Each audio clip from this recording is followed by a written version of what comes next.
Announcements, I guess. I know Brett has a topic he wanted to discuss at some point in some images. So I want to make sure we got a little time for him. But to kick the meeting off, are there any new folks that we want to do introductions? Paul Bear. Hello, Paul.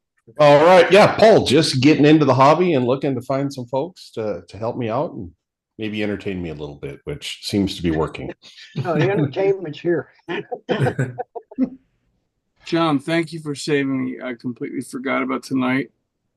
I was doing my Microsoft Flight Simulator, and I get this text from you. Like, oh, oops. You to come down from outer space and join us? Well, actually, I gotta land my plane, but let me. Yeah, that last meeting or get together you guys had, I got an email saying that I was going to be sent a link, but I never got the link.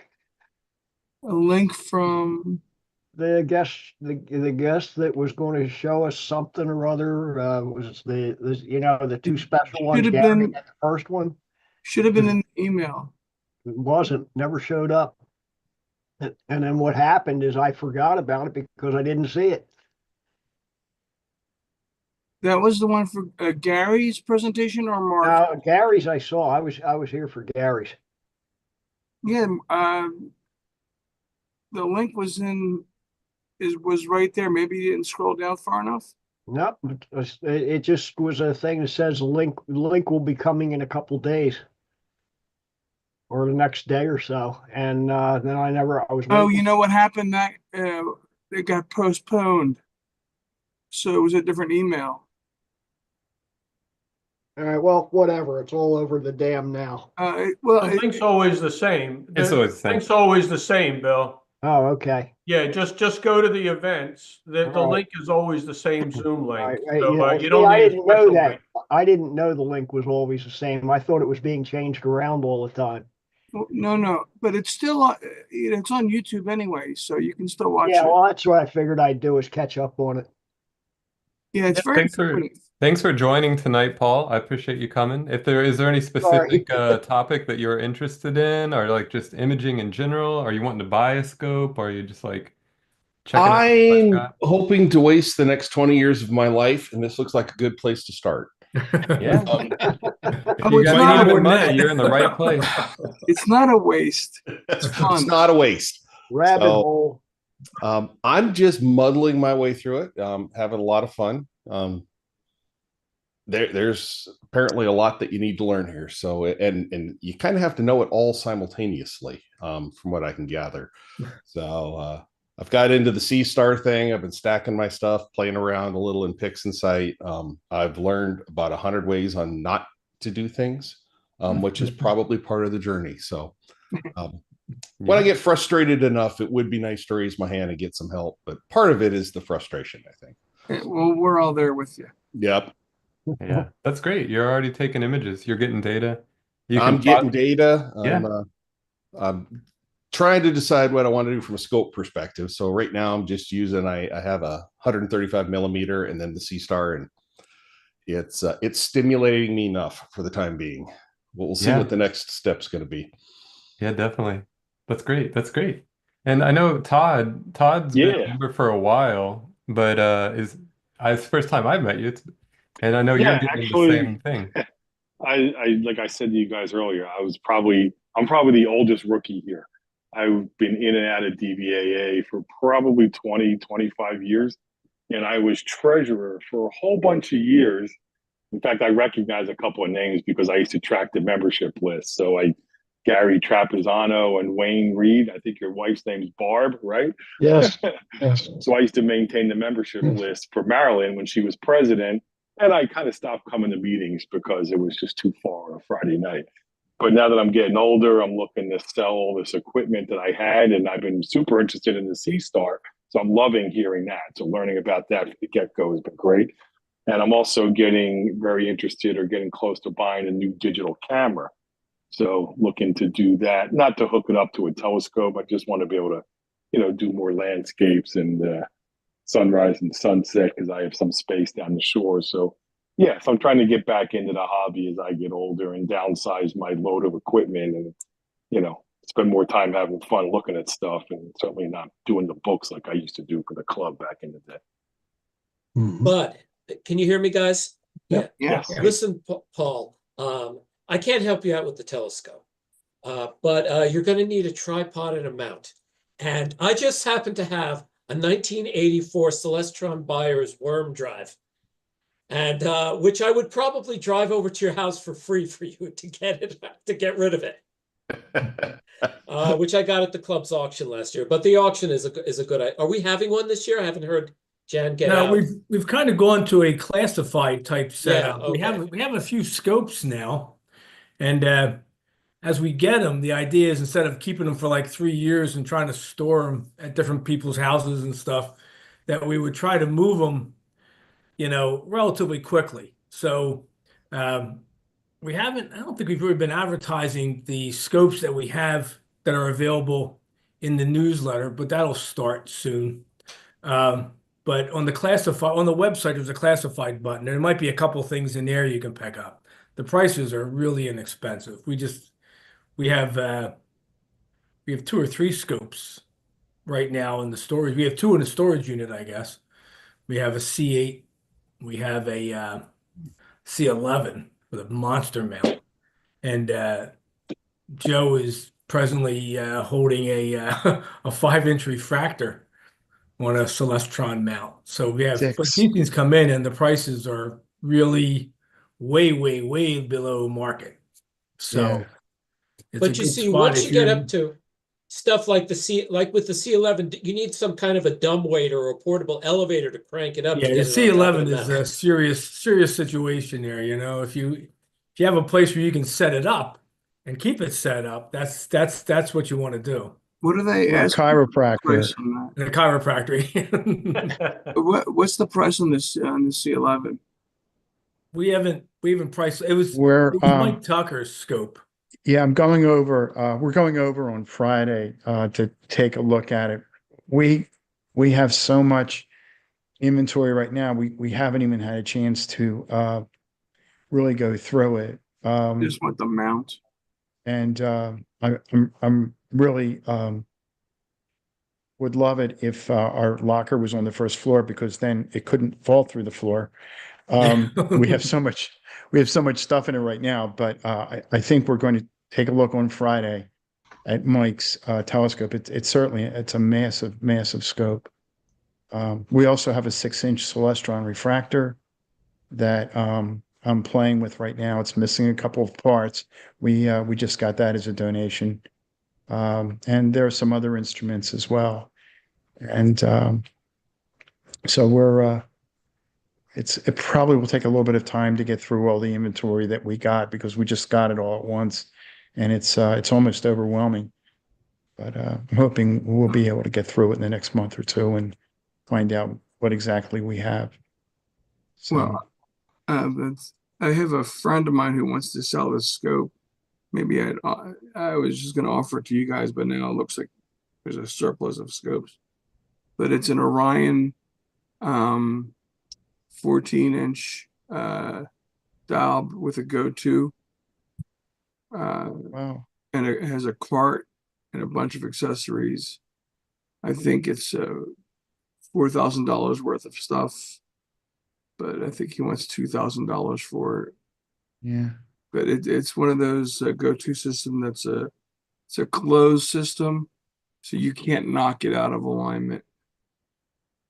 Unlike the equatorial mounts where they're easily knocked out of alignment. But Right. I guess no one's interested since there's so much stuff here.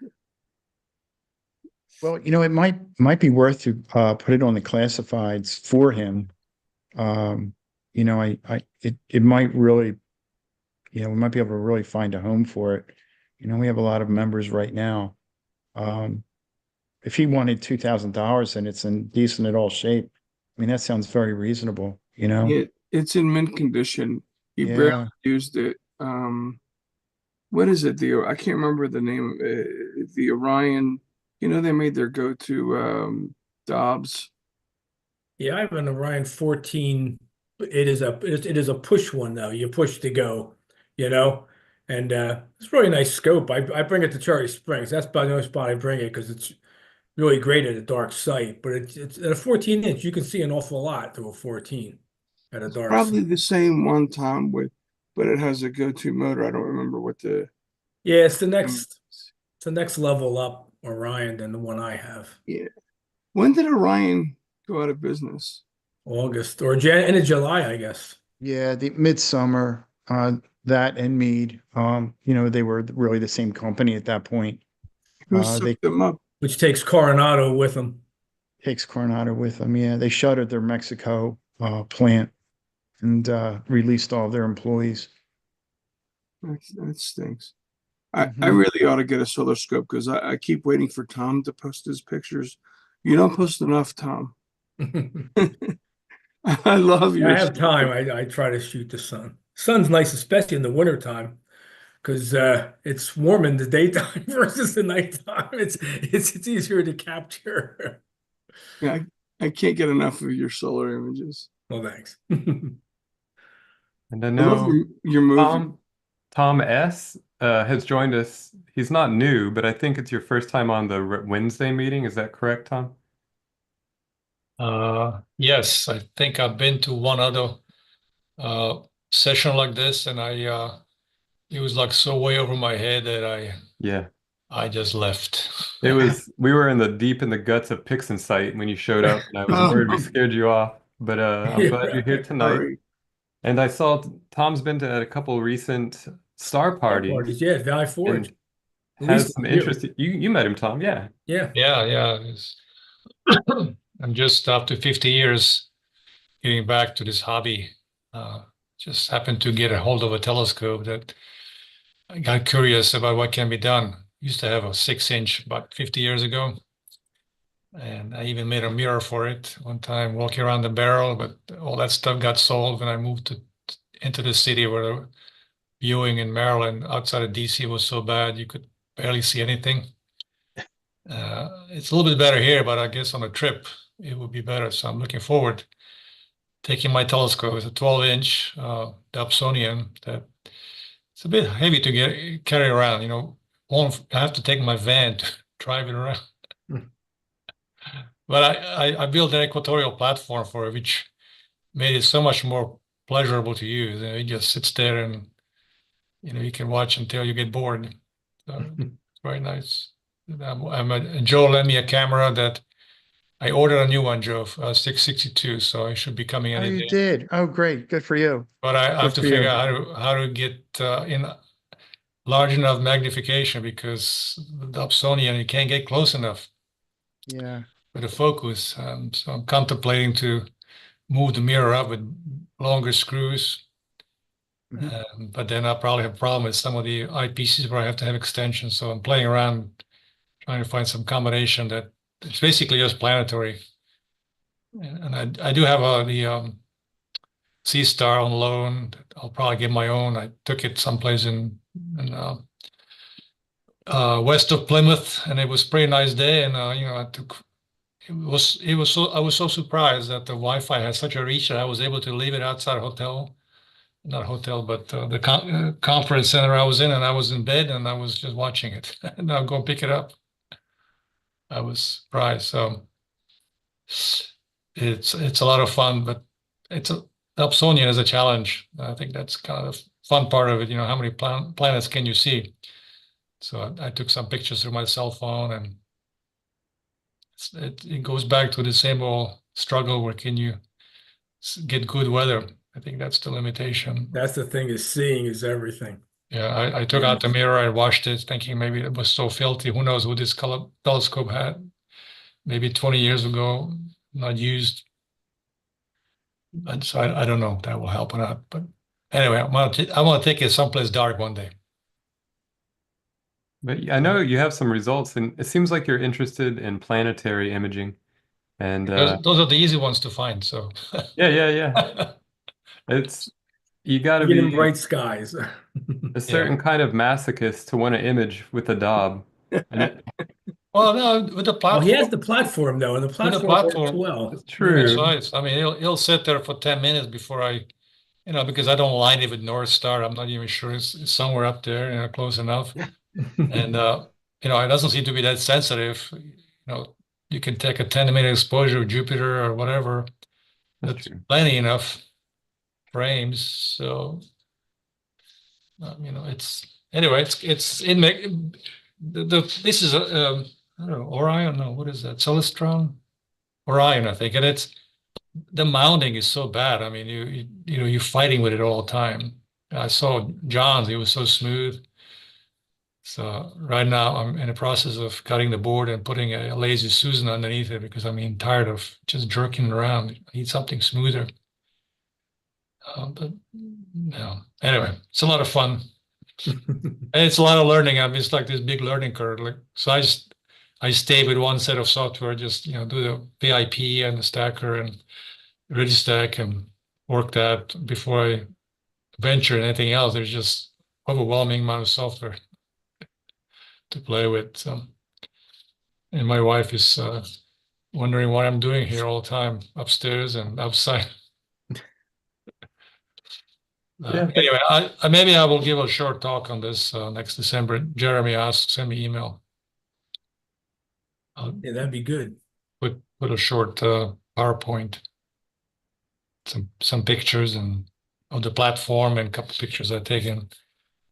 In fact, I have my scope out today, cooling it down to see if I can. Just gonna play around with this application called Astrohopper. You guys know about that? Yeah, with your cell phone. Yeah, I have a spare cell phone, so I bought these little suction cup thingies that I can put it on firmly on the tube and see how well it works, if it's really usable. The reviews I saw of that were really quite optimistic, that will work really well, and with virtually no alteration to your telescope, that's really great. Yeah, this telescope has these sensors, and but I think if it's sitting on a platform, you'll have to realign it all the time, I imagine. So this will be so much easier just to stick it on the tube and align it one star and get close enough. I dropped a link in the chat. Astrohopper, yeah, it's kind of like push to from your phone. Yeah, you gotta move it, but yeah, but it's better than the sensor. Yeah, there are a number of YouTube videos, tutorials, and evaluations of it online that really people are quite impressed with it, with the simplicity. It's I think public domain software. You can see the code. Yeah. So it's nice. I think it also works offline, though I tried it today and I wasn't sure whether it was working. So you have your 662 on order? Yeah, it's coming. Oh, that's great. A few days. Yeah, good for you. And a filter too. So, but I have to figure out this Barlow thing. I don't. Well, I shoot in one of the scopes I use is an f5, and I use a 4 power Barlow with that, and that seems to be one of the best combinations I've found. I use 4 power, so it gives f20. I mean, it should work. The problem is focusing. The Dobsonian, I think, is meant for visual, so it's hard to get it inward or I don't know. I'm playing around. We'll see. Yeah, it depends. It's always it's always a challenge to be able to get the primary mirror such that you can focus with your eyepieces, but also has the right back distance to match with your camera, and so a lot of my scopes have 2 sets of holes. One's for visual and one's for photographic. I'm going to do visual for a while. I'll move the mirror to that position. If I put it in photographic mode, I'll add a small extension tube, even though it's not the best way to do it. It's just convenient, Yeah, I'm going to try the extension. Yeah, but I mean, is yours an f5, Tom? 4.7, yeah. Okay, so that's about 60 inches at 400 at 4 times that, like Joe has there. It's 200-inch focal length, which should give you a nice image scale on that. I was able to with that camera from Joe, the 462, and a two Barlow, but mounting on the piece itself. So I don't know, I probably got a little bit over one, and I could see, it was okay. Uh, um, oh, the cell phone is actually much better because I can get like an 8 mm eyepiece or a nice big one, and then I just zoom it on a camera on a phone, not the You're built-in. using the phone optics basically to Yeah, just go get like you the 6 or extra 7 image times. scale. Yeah. And I use this app that I bought. It looks like a DSLR, but the problem is the colors are screwed up. You can see the colors around, and so anyway, it's still pretty nice. So, so this Friday there is a meeting, but there's also a Green Lane observation There's session. a full moon star party at Green Lane. I think Al is heading that up. Because he said if it's clear, he won't be at the meeting, and if it's cloudy, he'll be at the meeting. Um, it's a special event for people of Green Lane, I think. It's being advertised by the Green Lane community there. And they helped us out a bit with, we use that one piece of ground there, and they're working with us, it sounds like, a bit with some of the lighting and, trying to maybe plant a bush or two and Oh, just to kind of help us out. So Al wants to support them if they want to have, because man, a full moon for a star party is less than ideal. But yeah, I was wondering. if they want to, I think it's going to be like a nature walk type two kind of a thing, because you can see well enough and maybe look at some of the birds of the night, that kind of a thing, maybe some owls and things like that. So they would end up coming back. And you Okay, can show them well, Saturn, really. That's what, and Jupiter, Saturn, Jupiter. I think I'm gonna skip. Yeah. But It's a hike. It's a hike from where you are. Yeah, it's like You an know, hour. it's a good hour. yeah, It's a and good you're hour. looking at the planets, so you're not gaining anything from Yeah, I can from the drive. can do from my patio. Forecast for Friday night is clear. It is clear. I saw It's that. very, Yeah. not mostly clear, Hmm. and That's cold. good. Yeah, probably be Your chilly. camera, Tom, has I think a 2.9 micron Yes, that's pixel the same. size. So, I Same mean, with the that would, 6.6 too. yeah, if you're, I guess, like F18, F20 somewhere, between F15 and F20, that That's would fine. probably be your sweet spot, Yeah. I'm guessing. Yeah, I ordered a three Barlow, but I have to figure out how to mount it in such a way that I can focus. So anyway, once I have the camera, and the Barlow, then I'll figure out how to do that. That should be probably enough. Yeah, when you use a Barlow, a lot of times you won't have to move the mirror. I mean, you might not be able to focus the camera directly, prime focus, just inserting it where the eyepiece would be without a Barlow, it may not focus. But a lot of times a Barlow lens gives you some more wiggle room there as far as chance of Yeah, focusing. It's good to if when you get it, just take it out when it's daytime and just try to aim at a far tree somewhere and don't worry about tracking or anything else and just see if you can bring anything in, with the Barlow, and you can really yeah, I'm wait your hopeful way out. because I was able to take the camera from Joe, and stick it in at the 2-inch, and all the way in, I was able to get to prime focus and just play around with moon.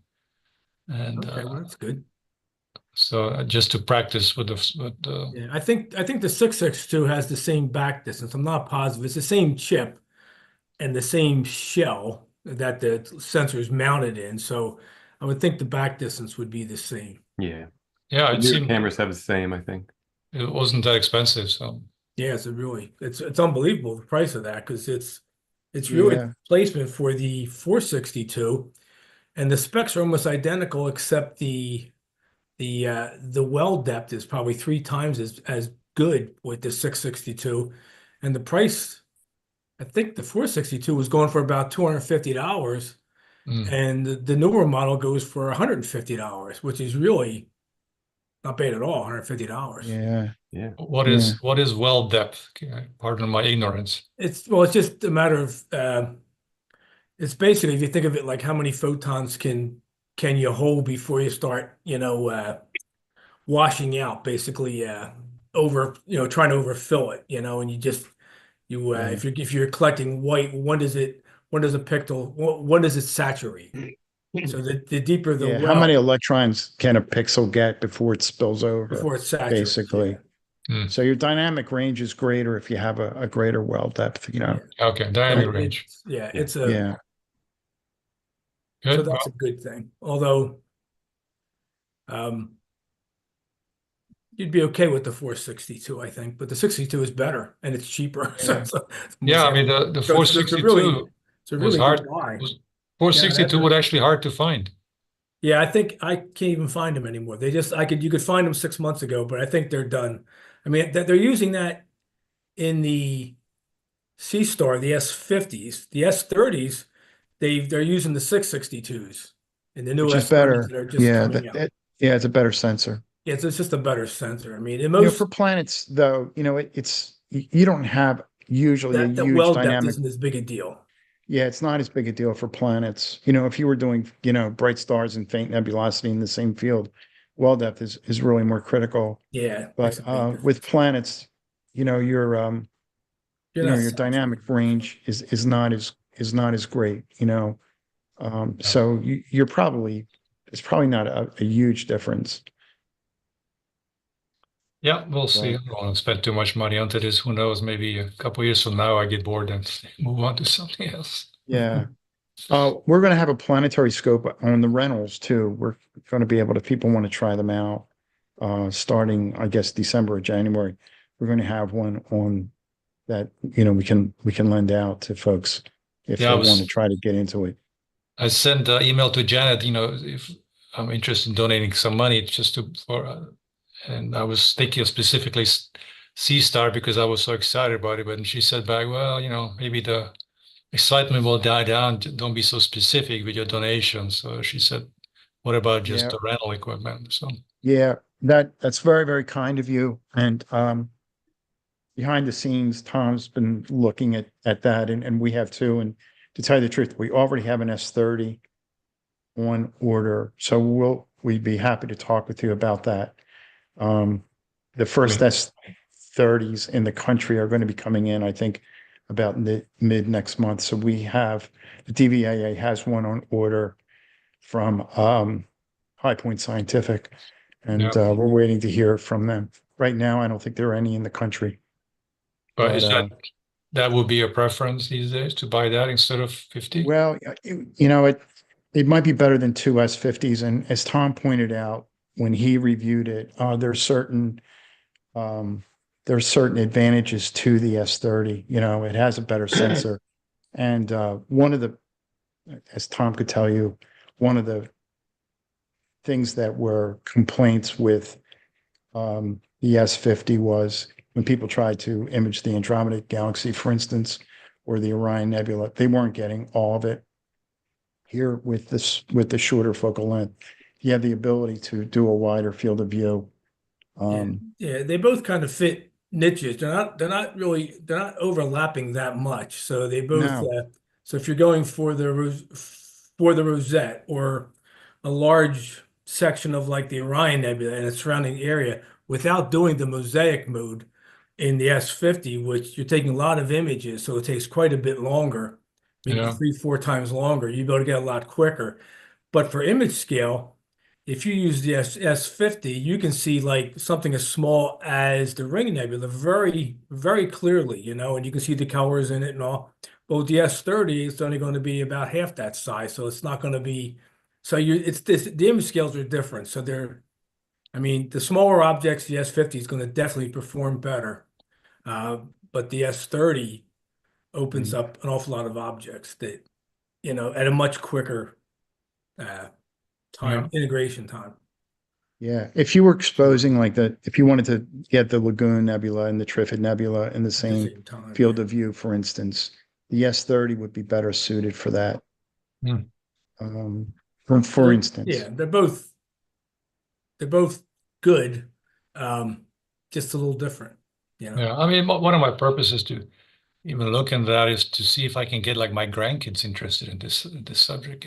Dragging around the Dobsonian and setting it all up. They'll probably look at it and say, "Okay, where's Google? I can see much better. Why do I need?" Yeah. Well, the fact that the S50 and the S30 and any kind of electronic scope uses apps on phones and tablets, that automatically has a certain connection with younger people, you know, because Right.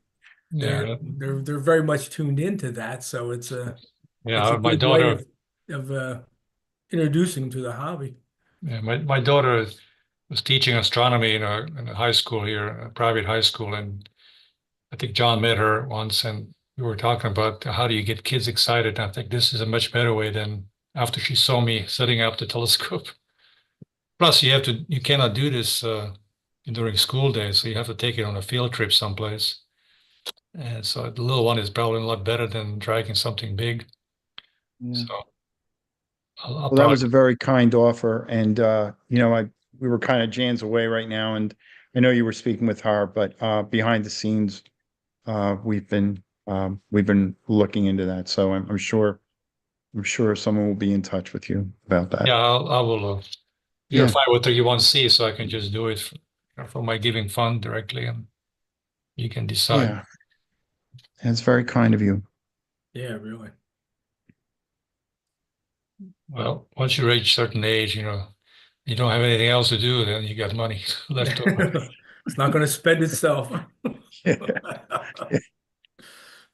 You're at the right place. Yeah, really. Yeah, We'd be glad to help Yeah, you. yeah, I've got the you haven't R&D. gone off the cliff yet, but you're pretty close, I think. Yeah. Speaking of that, Brett jumped off the cliff and bought a bunch of telescopes and has some data coming in. Do you wanna do you wanna chat a minute, Brett? I know you got some images. Well, just the one, John, is it just a quick, I guess. Well, I don't know if it's a quick question.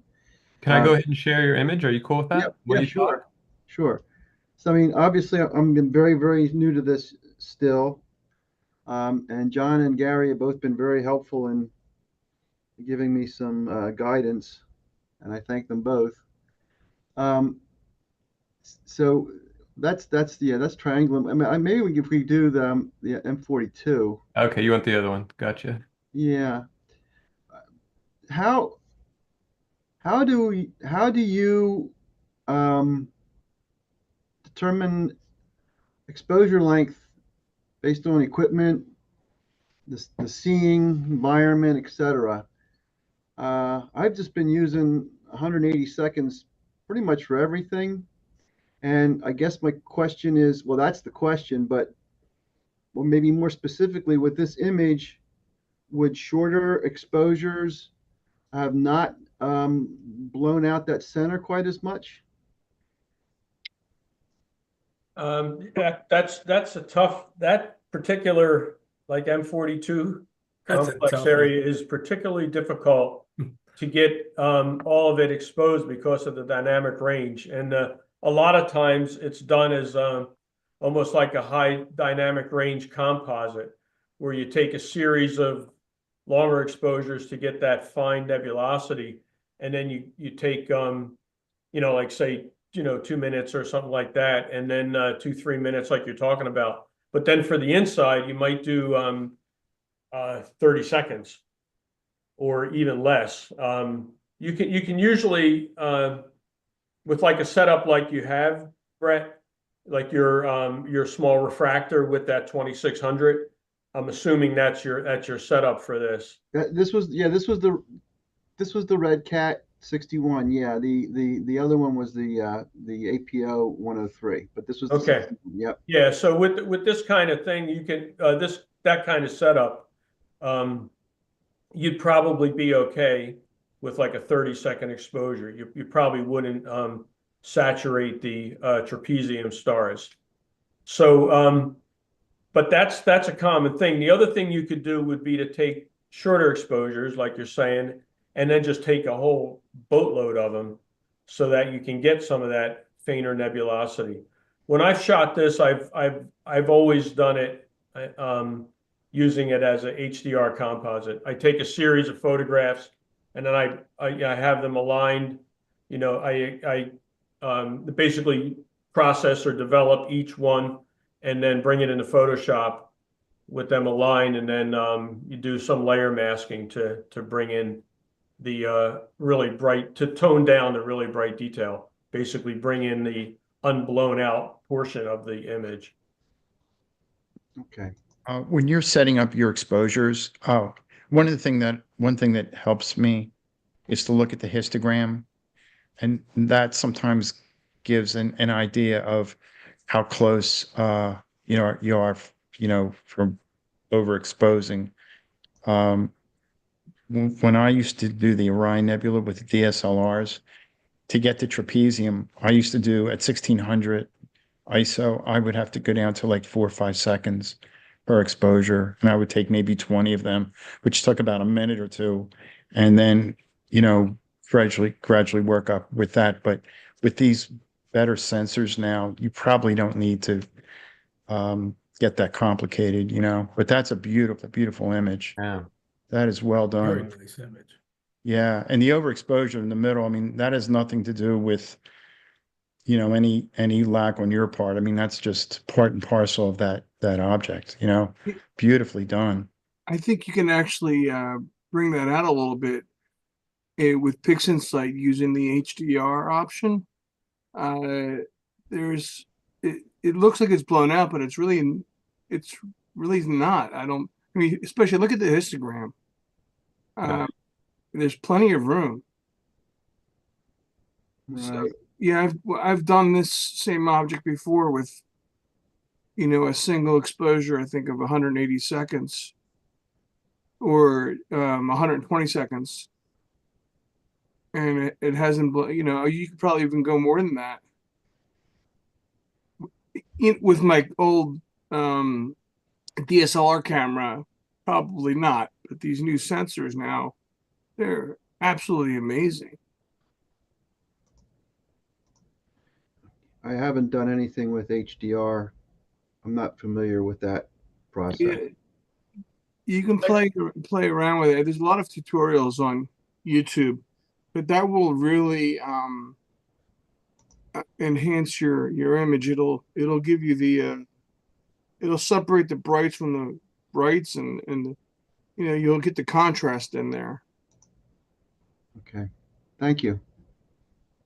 Yeah, so give it a shot. I looked at my M42 exposures with the similar setup with my TV85 with the 2600, and I actually did 5 second for the trapezium. Oh, wow. Wow. So really, really short. Okay.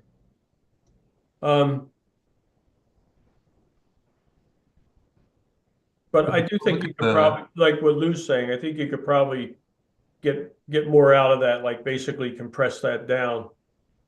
I don't know how much of that histogram, was clipped on the right. It's hard to tell. It looked like there was still some stuff left, like Lou was saying. Yeah. So, you probably could, curves would be a good way to approach this too, to pull that center down. Are you familiar with, Yeah, well, curves and setting those points? Because that might help. I'm familiar with it, Gary, and I did use that on this image. But I don't think I'm nearly skilled enough yet because I just kept losing a lot of the detail when I was playing around with it, and I just kind of settled on this and called it a day. Yeah, this is one of those objects where it's incredibly tempting because it's just gorgeous, and it's bright. It's like a perfect object for a Richfield telescope and camera, and it's unfortunately one of the most difficult to process, unless, in my experience, even things like the ring. There's like these kind of objects that are extremes. Like the ring is just really bright and really small and dense, and it's a challenging thing to process. M42, I feel, is the same way. It's just so much dynamic range because of that trapezium lighting it up. Okay, thanks. Thank you. It's Appreciate all that. deceptively difficult, it looks like it's going to be, I mean, it's so bright, and that's really an advantage, but it's deceptively difficult to get all of it, Yeah, you have detail in there. There's detail in there. Yeah, so you're not saturating the sensor itself. It's that the well depth we were talking about earlier. If you got enough well depth, It's like a trade-off. Like the longer exposures, if you're clipping that well depth, that's where the issue is. So What did you do there, John? I'm just playing with the curves a little bit. So you played with the curves and you brought out more of that core, Yeah, yeah, and you lost, and I had the same issue. right. You lost a lot of. So I'm doing a real naive stretch here, just Well, moving the middle well, point. that's me, John. Right, it's honestly, like everyone has said, this is honestly one of the most challenging images. So when you ask me the question about what exposure for this object, I'm like, that's the hardest question. Yeah, good luck. Yeah. Right. Trial and error. Also, I'll stretch the same image 5 times and like save different versions and play with it. And I'm never quite happy, but I just get tired of it and publish one eventually. Yeah, when you're stretching, you don't do one stretch it and call it a day, right? You No. do Yeah. you stretch it several times, correct? Right. Yep. Yeah, that's the way to do it. And I've gone back and processed this, I think twice since I put this on Astrobin, and didn't like either one of those. So What software is it? This is Cyril. Oh, okay. Yeah. I'm just playing around a little bit, but without the original file, I don't have the full bit depth. Yeah, you can't. I'll be happy to send it to you, John. Yeah, we can play around with it. Or if you want to send me the How big is it? this is a 4 MB JPEG, but the No, original is no, going to the be original I'll let you know in a minute. probably like 50 megs, guessing. after stacking and everything.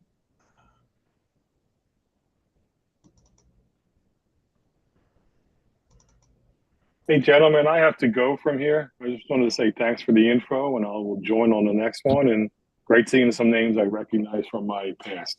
Good seeing Good you luck, guys. Todd. Good seeing you, Todd. Glad you made it. Take care. Good night. Good seeing you. See you next time. Great stuff. Todd. Awesome picture too. So what would be the beginner's software to use? For I mean, deep sky or planetary or I guess in my case, just planetary. Yeah, auto stacker and And Registax. Registax. Okay. Auto stacker to stack it, Registax to do the wavelets. yeah. I've been using this PIP from a phone. That's a required step, right? To chop it up into frames. Quite possibly, yeah, because I use that. It's PIPP, right? The pre or Right. PPIP, pre-planetary image processor. Yeah. Yeah, I use that sometimes with if you do like a video with the C star, it gives you an AVI file. And sometimes you want it to be like an SCR file, and you can use that program to convert it. That's a good program for converting between file formats.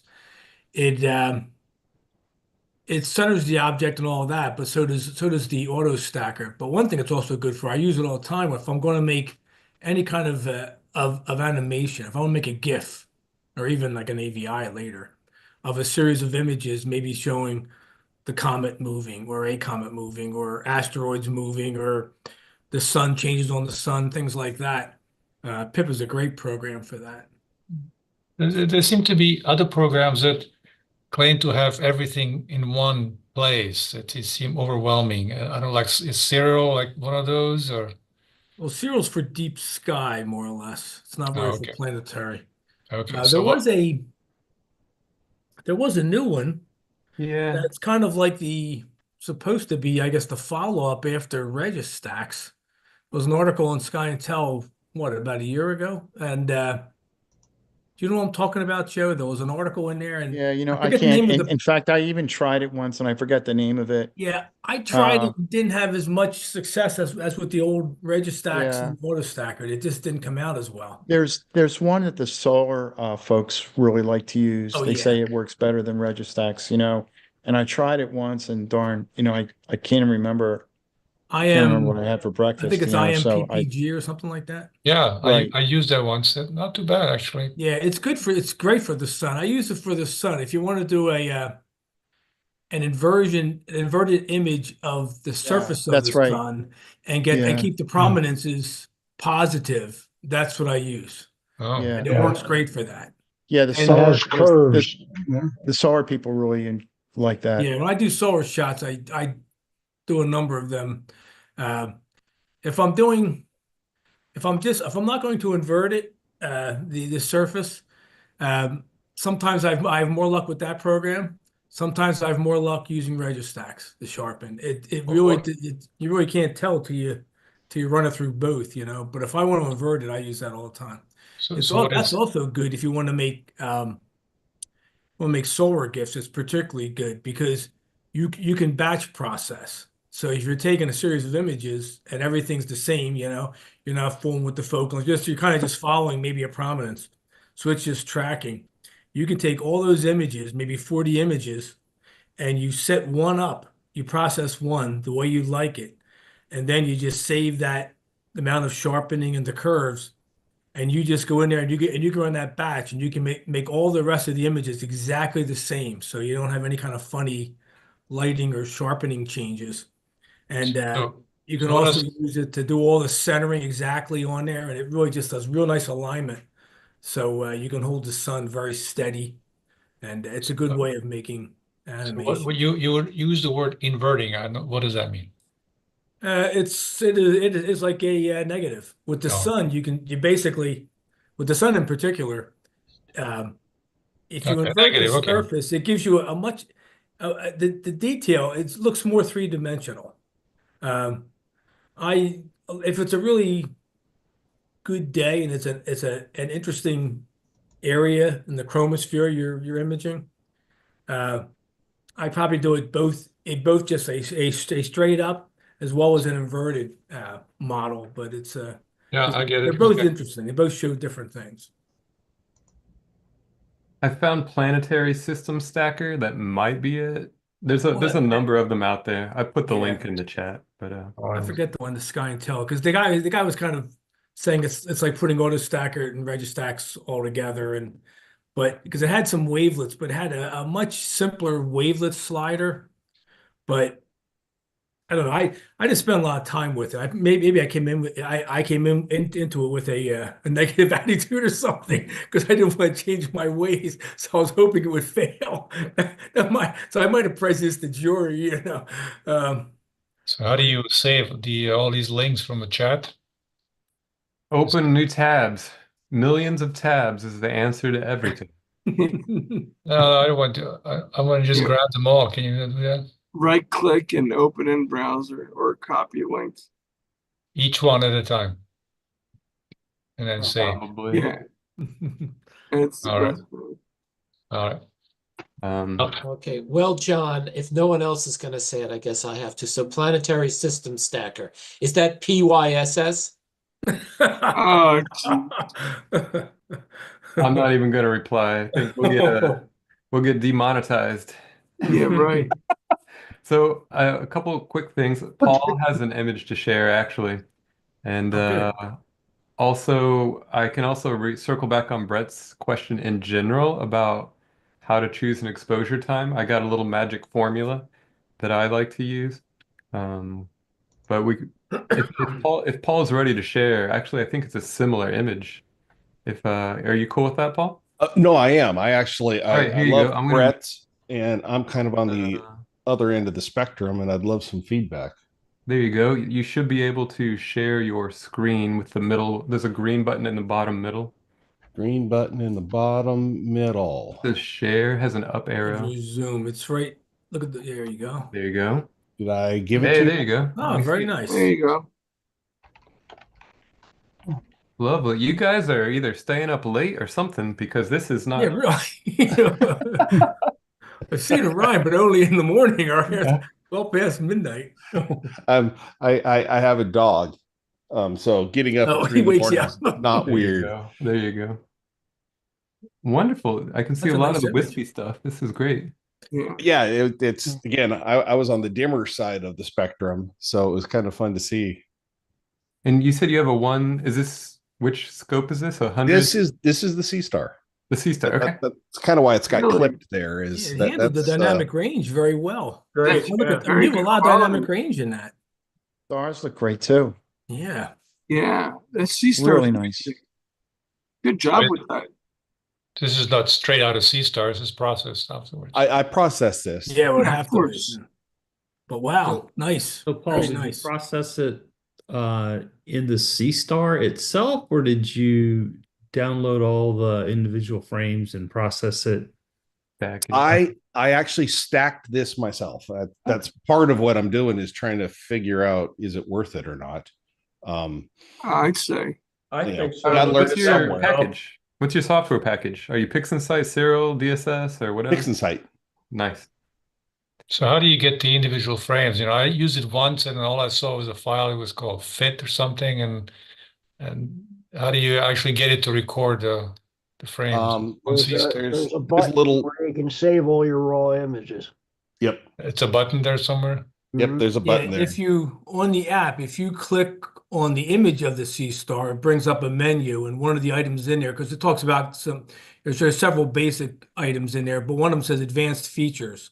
Okay. So you click on that one, and you can save. You can change the exposure. It defaults to 10 seconds, but it can be 10, 20, or 30. That's one option, and you can say save all raw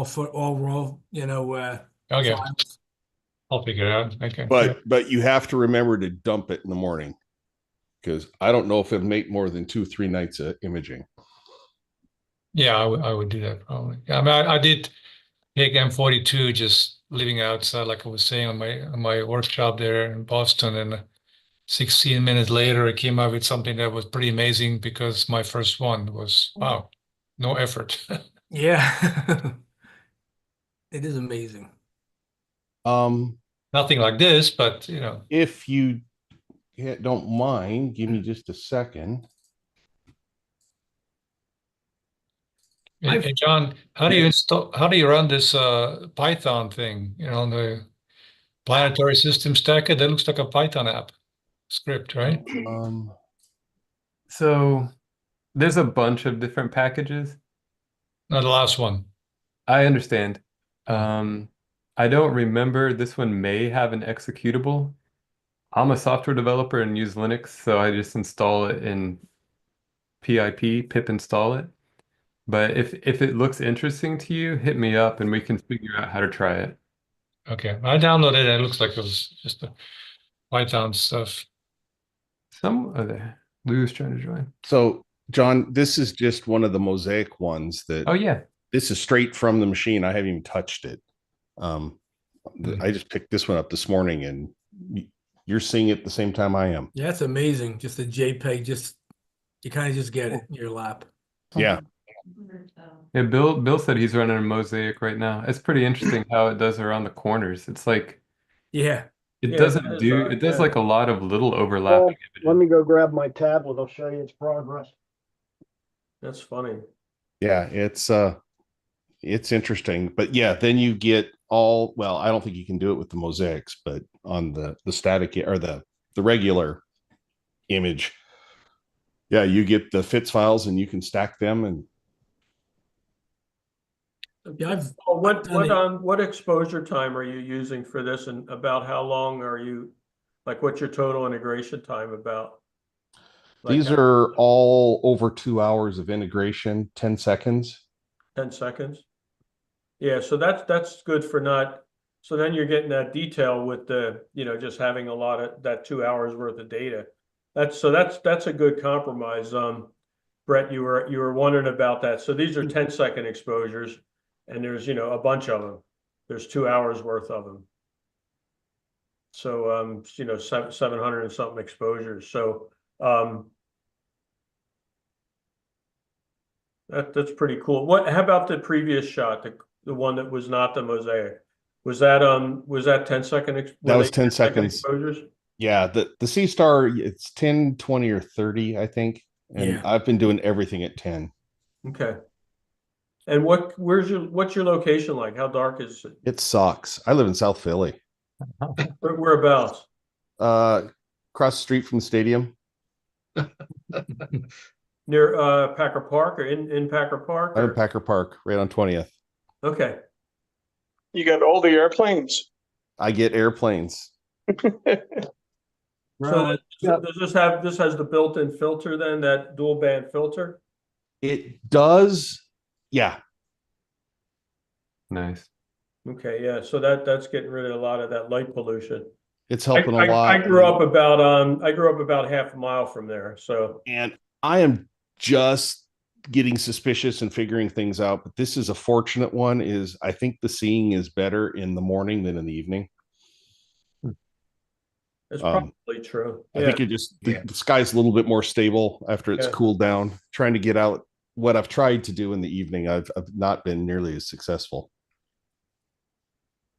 Just some of the houses and stuff and and all the roofs get more It's- acclimated, you know, to Yeah, so much concrete and asphalt, yeah, it gives it a probably chance has an to settle effect. down. I mean, I noticed that here, you know.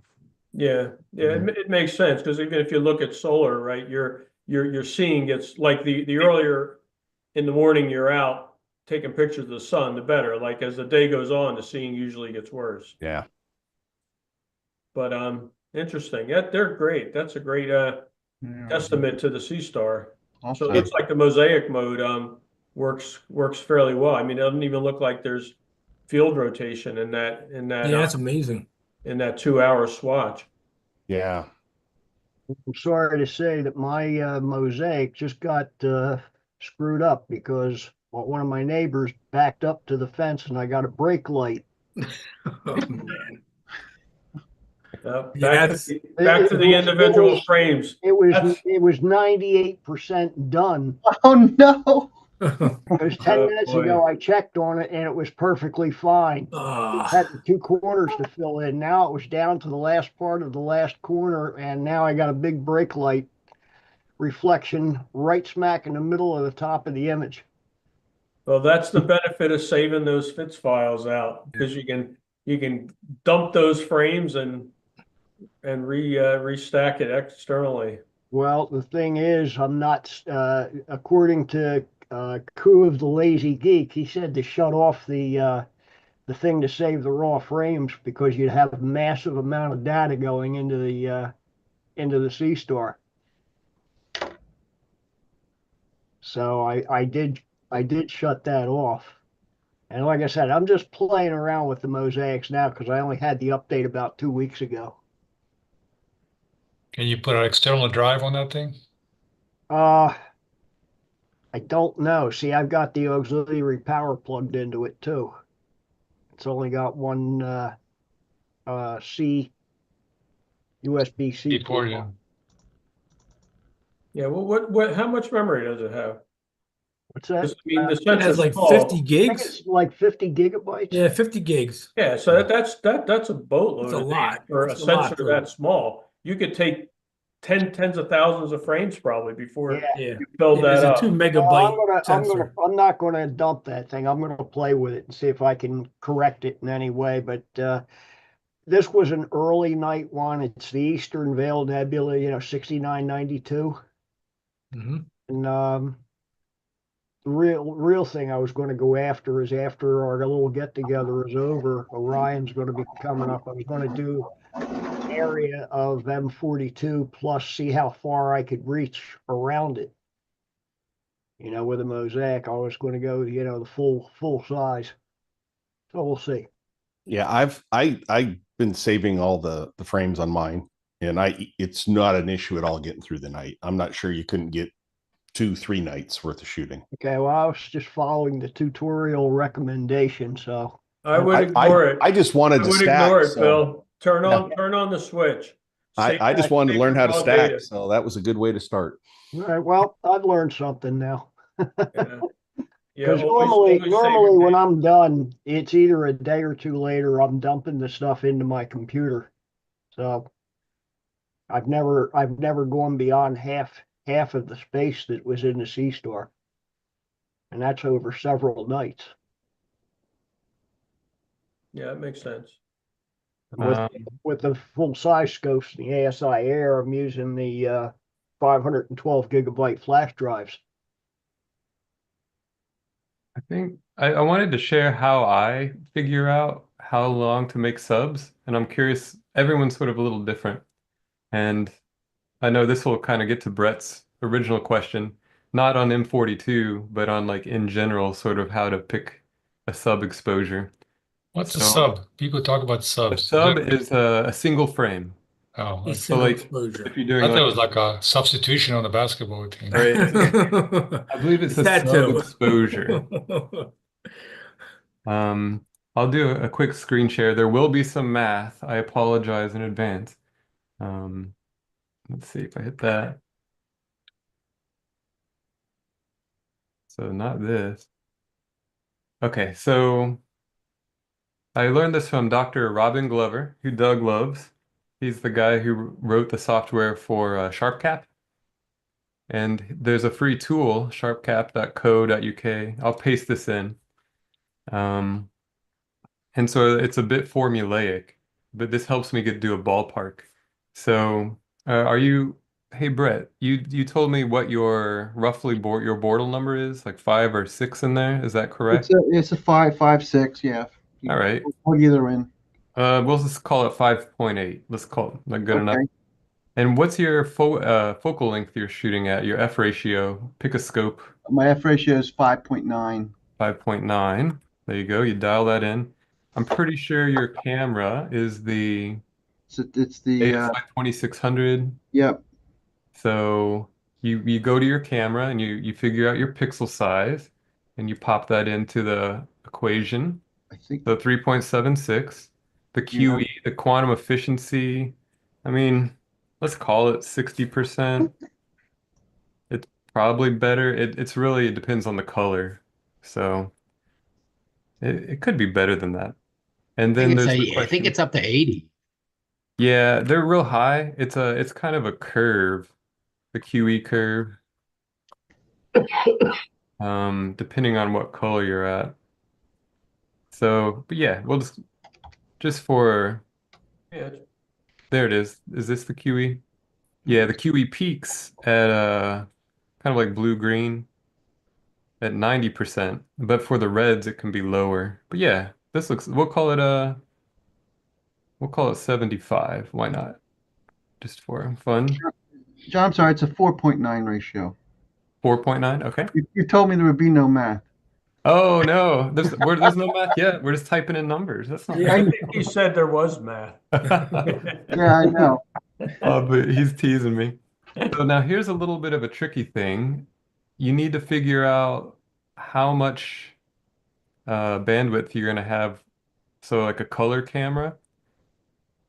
So depending on the filter you're using, I'm pretty sure you use the Antlia quad band. Is that right? On the M42, it was the L Extreme dual band. Okay.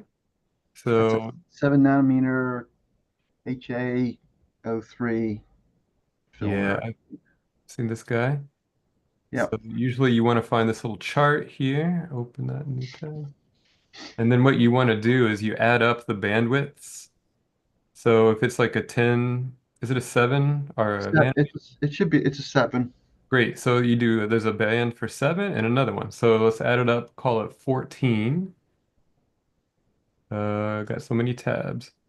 So we're gonna let's put it over to monochrome, 14. So if you look, this number at the bottom is the sky electron rate. That's sort of the background noise of light pollution. And this sort of gives you an idea. For example, if you had no filter, you would have 11 electrons per pixel per second of just garbage noise. And the advantage of using a narrowband filter, it gets a lot smaller. And so in general, the less this number is, the longer exposures you can shoot. So now that we have this number, here's the math. I use Python for a calculator. Let's see, I'll make this a little bit bigger. And so the way it works, it's 10 times the read noise squared, whoops, divided by the sky electron rate. And I'll make this easier. Let's see.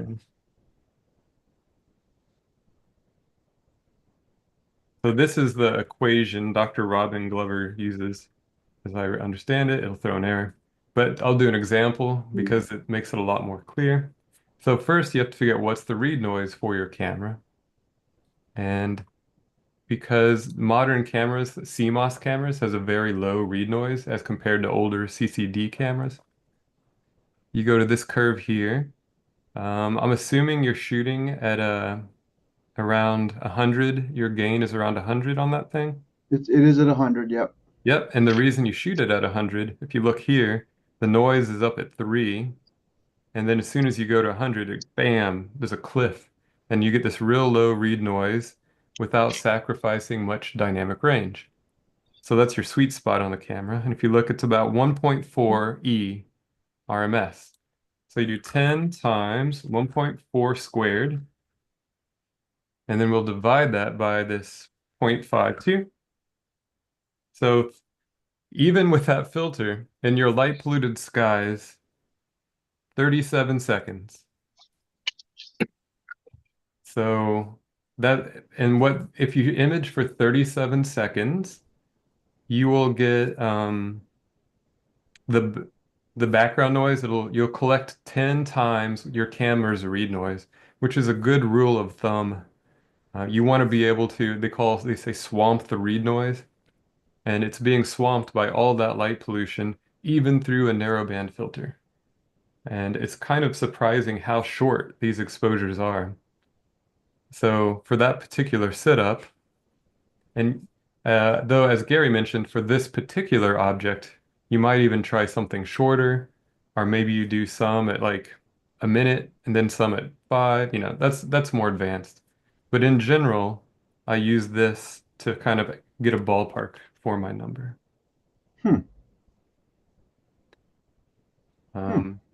But I also occasionally shoot 2-second subs for like, but my computer can stack thousands of images, and that's a whole nother challenge. What equipment are you using, John? The best. I'm not snobby, am I? No, I mean, what do you have?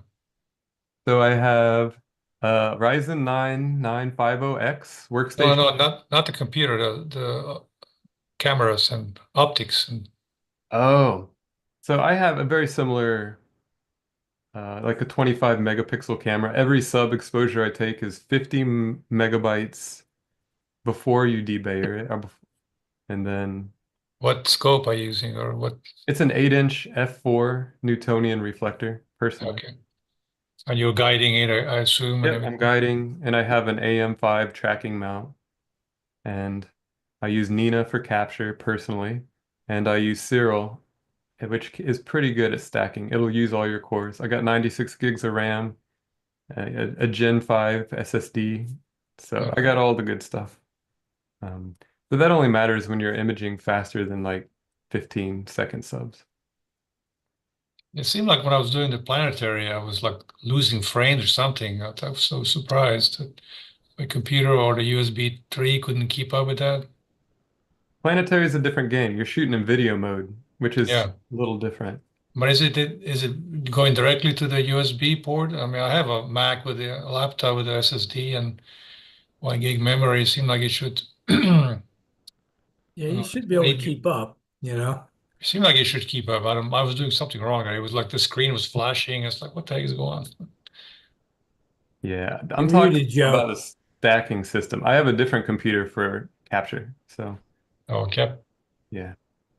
Hey, John, quick question. That first part of that we filled in all the numbers, was that from SharpCat? Yeah, I'll put that in the chat. Yeah, I went through that real quick. If anyone wanted to do an example for your scope or whatever, it's kind of surprising. We could try like what it would be like at Green Lane or things. But unless you go to a dark sky, you often don't need to go over a minute in my experience. With a modern camera with low read noise. Let me see. Okay. Hey, John, Yeah. put me on screen for a sec. All right. There you go. You can click share at the bottom now, Bill.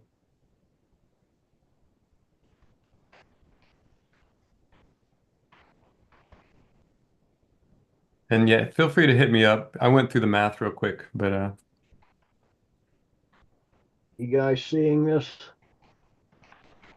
Yeah. Oh, nice. you got the veil. Yeah.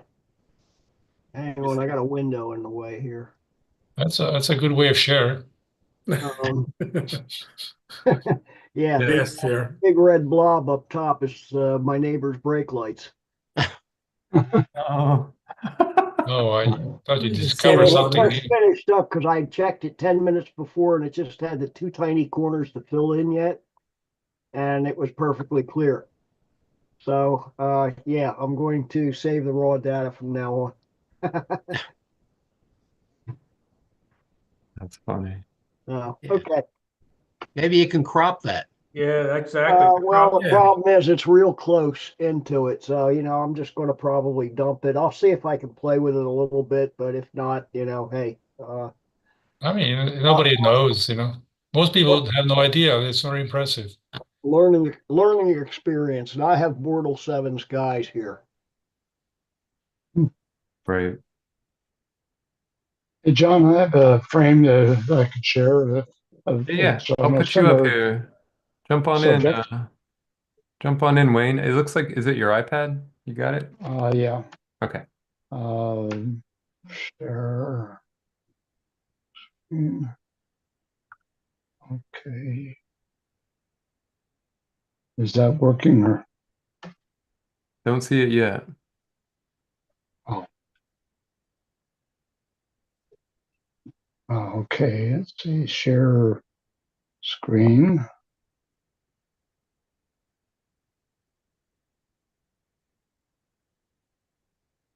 Okay. It says I'm sharing screen I now. see it. And I was shooting Andromeda the other night, and I was using, well, the optics turned out bad, and the whole thing is a waste of time. But this is one frame, and I have no idea what happened, what went through the image. I was wondering if it looked like Starlink No, it looks like an or airplane. Yeah. An one airplane and it airplane. flashed. I had Yeah. another airplane that flew through, and I saw the airplane fly through the frame. As I was looking up in the sky, and I saw it go through, and it just made one line. This with all these colorful lines, red and so forth. I wasn't sure whether that was. It does look very symmetrical though, so it probably could be an airplane, I guess. Wayne, the ones on the outside are the wing lights. Yeah, they're the wing And, lights. and one's red, one's green. But Definitely you an know, airplane. Yeah. Okay. yeah. It's got to be an airplane then.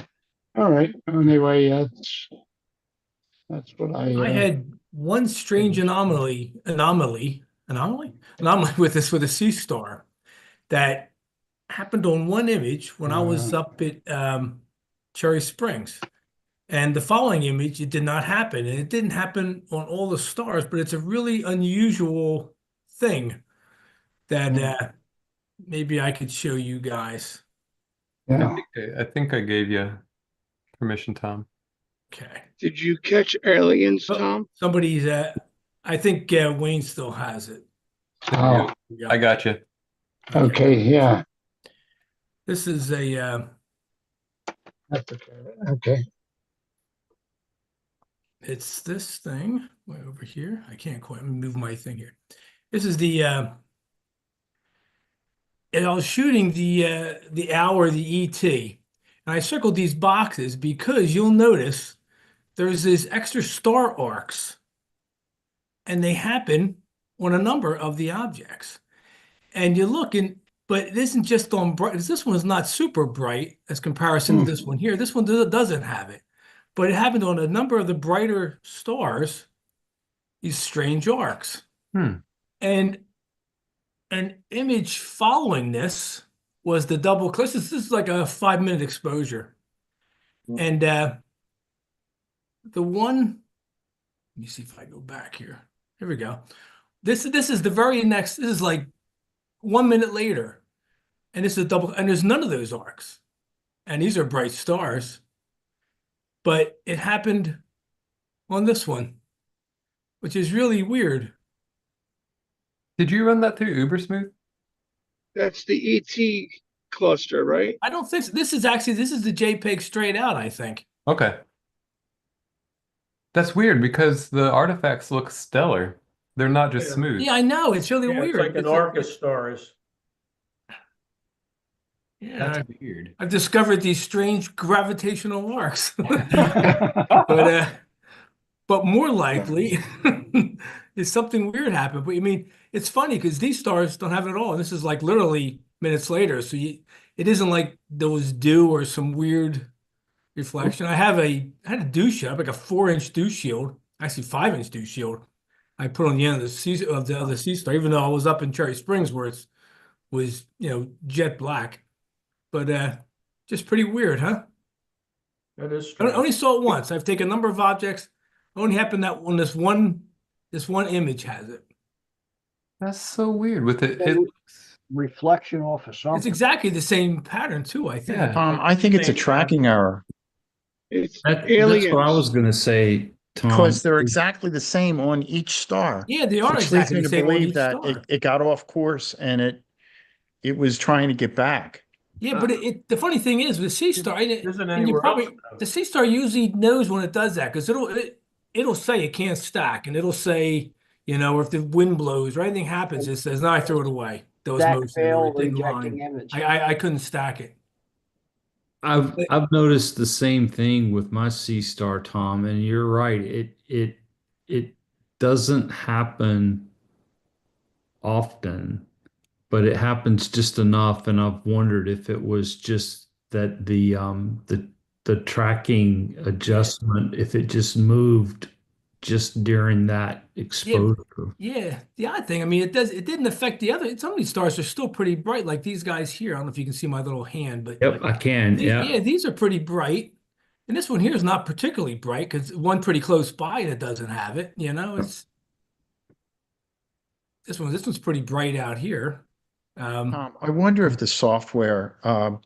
when it's reducing the background, Yes. because those stars are fainter, Yeah. it's reducing, the background noise. It may have inadvertently reduced the same effect that was on the other stars. So now they're lost. Yeah, It's cropped. It's think cropped you- from the dark side. Yeah, I think you might be onto something. I mean, it seems weird, and it's obviously it's the same kind of pattern. So it might just be a very narrow window of a software glitch can happen. Mhm. Like I said, I've only seen it once since had the scope since August, and only on one image did it have that. About that. Anyway, just curious. I'd like to share one or two other things if you guys don't mind. No, go for it. Love to Joe's inspired me. This is the the Apollo landing. This is Sea of Tranquility here and things. But Joe has taken some really great, more or less high resolution lunar images. So I tried to duplicate some of this stuff. This was really neat That's a beauty, Tom. because this is actually like a fault, a cliff, and this Wow. is a depression, and it's kind of neat because they're side by side, but you can see this one's bright and that one's dark, and it's kind of neat. And this area of the moon over in the upper left I like because it looks like a sandstorm blew through it. It's an interesting thing. But this crater, Aristoteles, it is, Joe, I think. Yes. If this was directly like in the middle of the moon, it'd probably be very similar to Copernicus. It has the same kind of walled structure and all, and it's actually a hair bigger, I think. Yeah. But it's kind of a neat crater. But this guy's my favorite because he's got so much going on. He has a collapse. Macedonius. Yeah, but yeah, exactly. It has a collapse wall. It floods. This whole side breaks off. I mean, you have these rills Breaks off and is lifted up. Yeah. it's just so much going on with that crater. It's neat. And you got the wrinkle ridges on Mare Serenitatis really well. you know, that like just to the left of it. Yeah, yeah, yeah. That is really, really nice. But that Now, is was this with the Sea Star? no, no, no. This is Oh, no. This is with a 10-inch f That is really 8.6. nice. Really nice. But that's kind of a fun thing. And I got this is my best Saturn so far, and Really nice, Oh, Tom. wow. Wow. it's the most bands I could get, cloud bands so far. Yeah, that looks great. But anyway, You can still Very see sharp. the negative vision. thanks. And oh, this is you guys saw this. This is just the sun. This is that inverted stuff I talked about, Tom. This just is because it gives it gives some of the filaments a 3D type effect. It really brings them out. When they're black, they look fairly like two-dimensional, but it comes out better when you do that. And this is that IMPPG program because you can keep the proms the way you like them. and what camera are you shooting the sun with? I thought you said That was a 174. that was a 174 mm. Okay. And that's just a Lunt single stack with 2x Barlow. Hey, Tom, do you have any movies of the sun?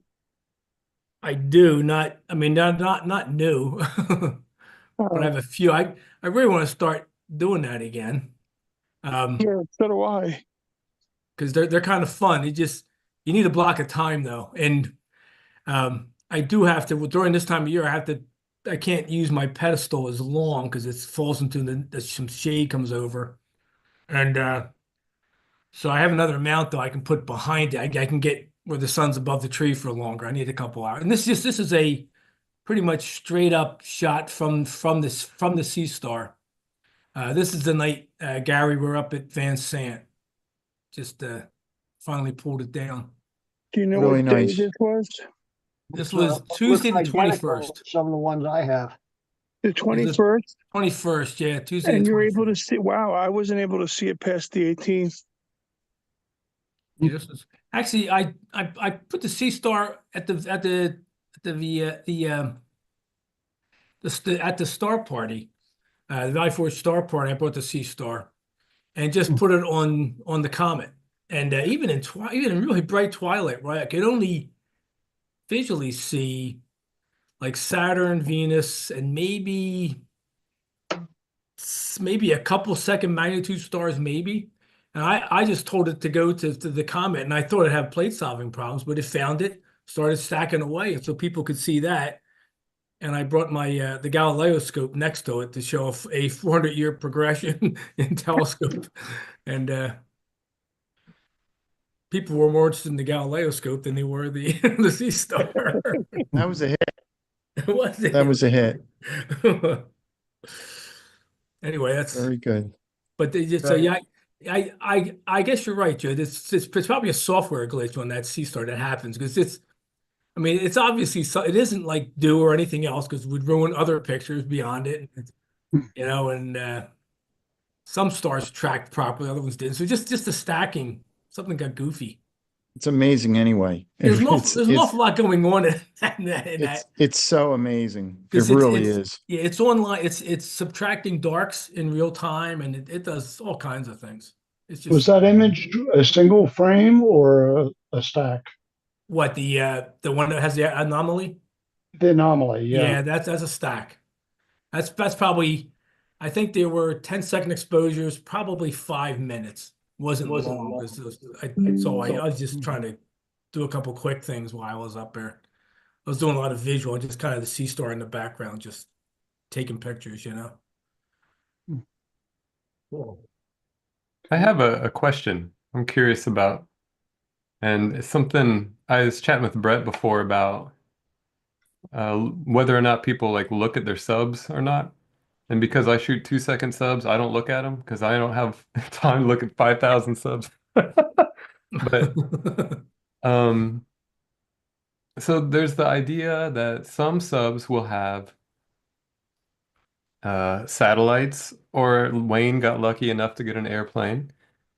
Lucky, lucky man. So, as we all know, it's getting more of a challenge to even have any sub without And so I don't throw out subs that have satellite trails because, as my understanding, part of the stacking process that I use is called sigma clipping.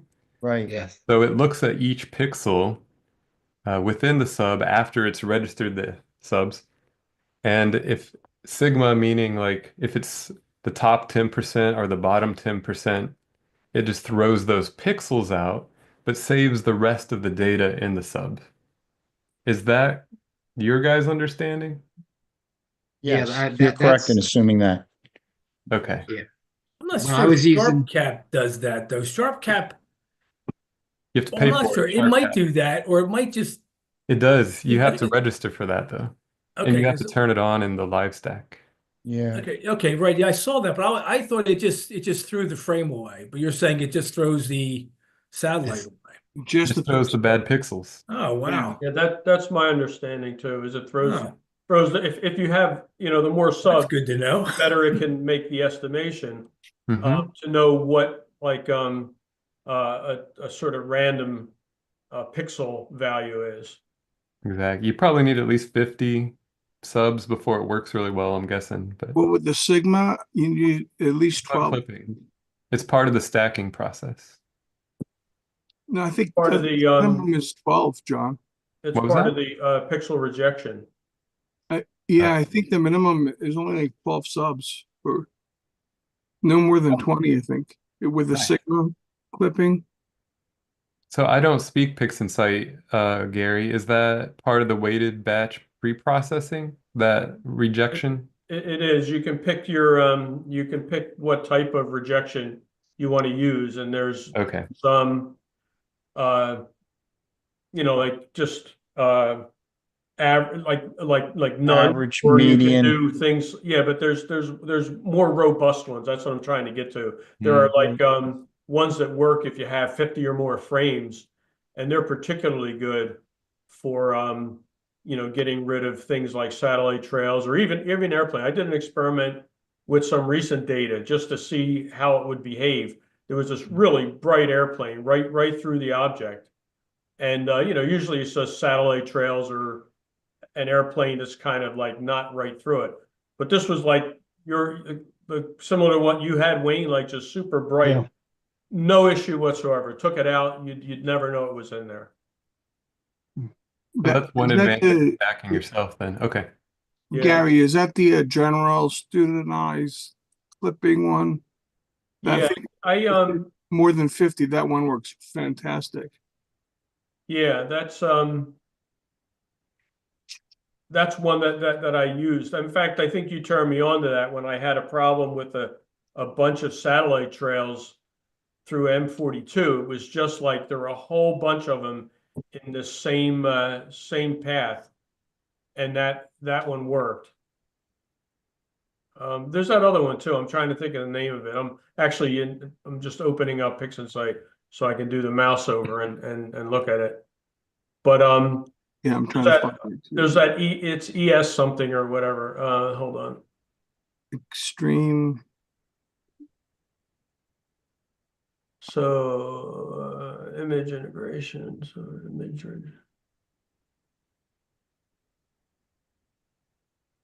Yeah, while So you guys are looking, there's percentile clipping, Windsorized sigma clipping, linear fit clipping, generalized extreme studentized deviate, Right. and robust Chavernay rejection.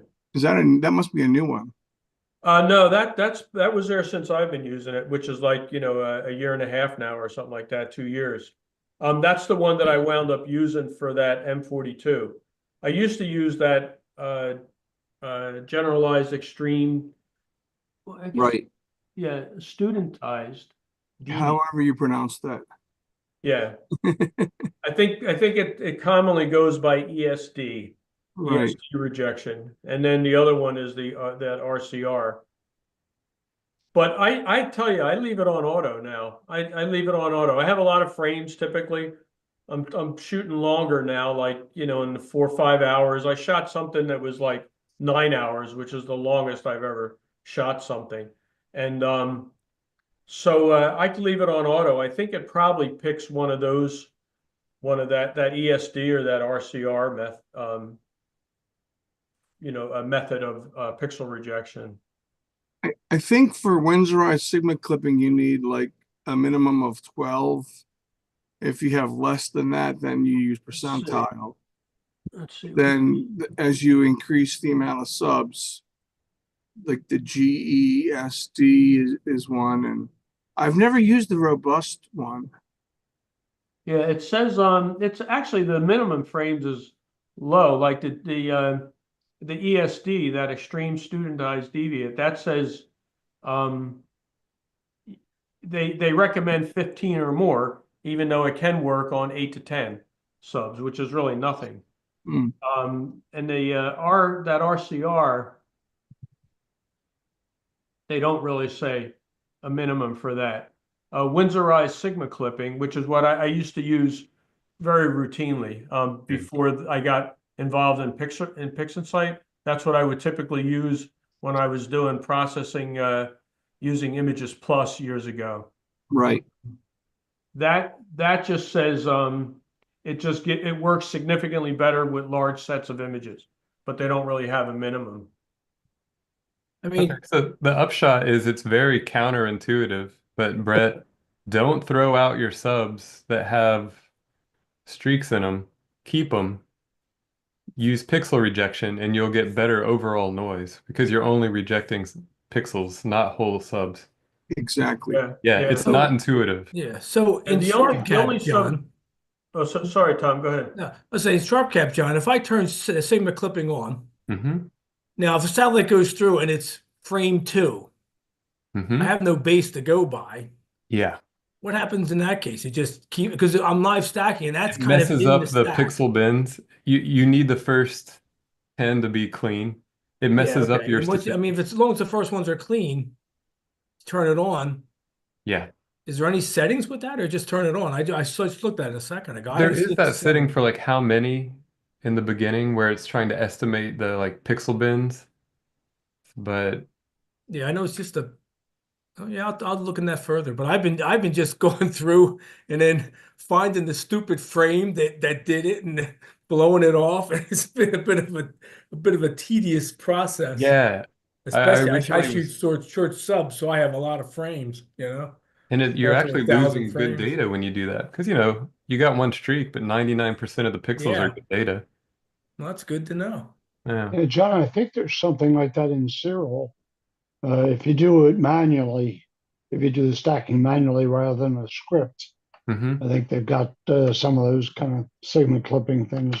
Definitely. I think it goes 3 sigma. I have a script and you can put like 3.3. It's probably just the Windsorized Sigma clipping. I'd have to look it up, but yeah. But you need at least 15 frames or so, which isn't too bad, as Gary said.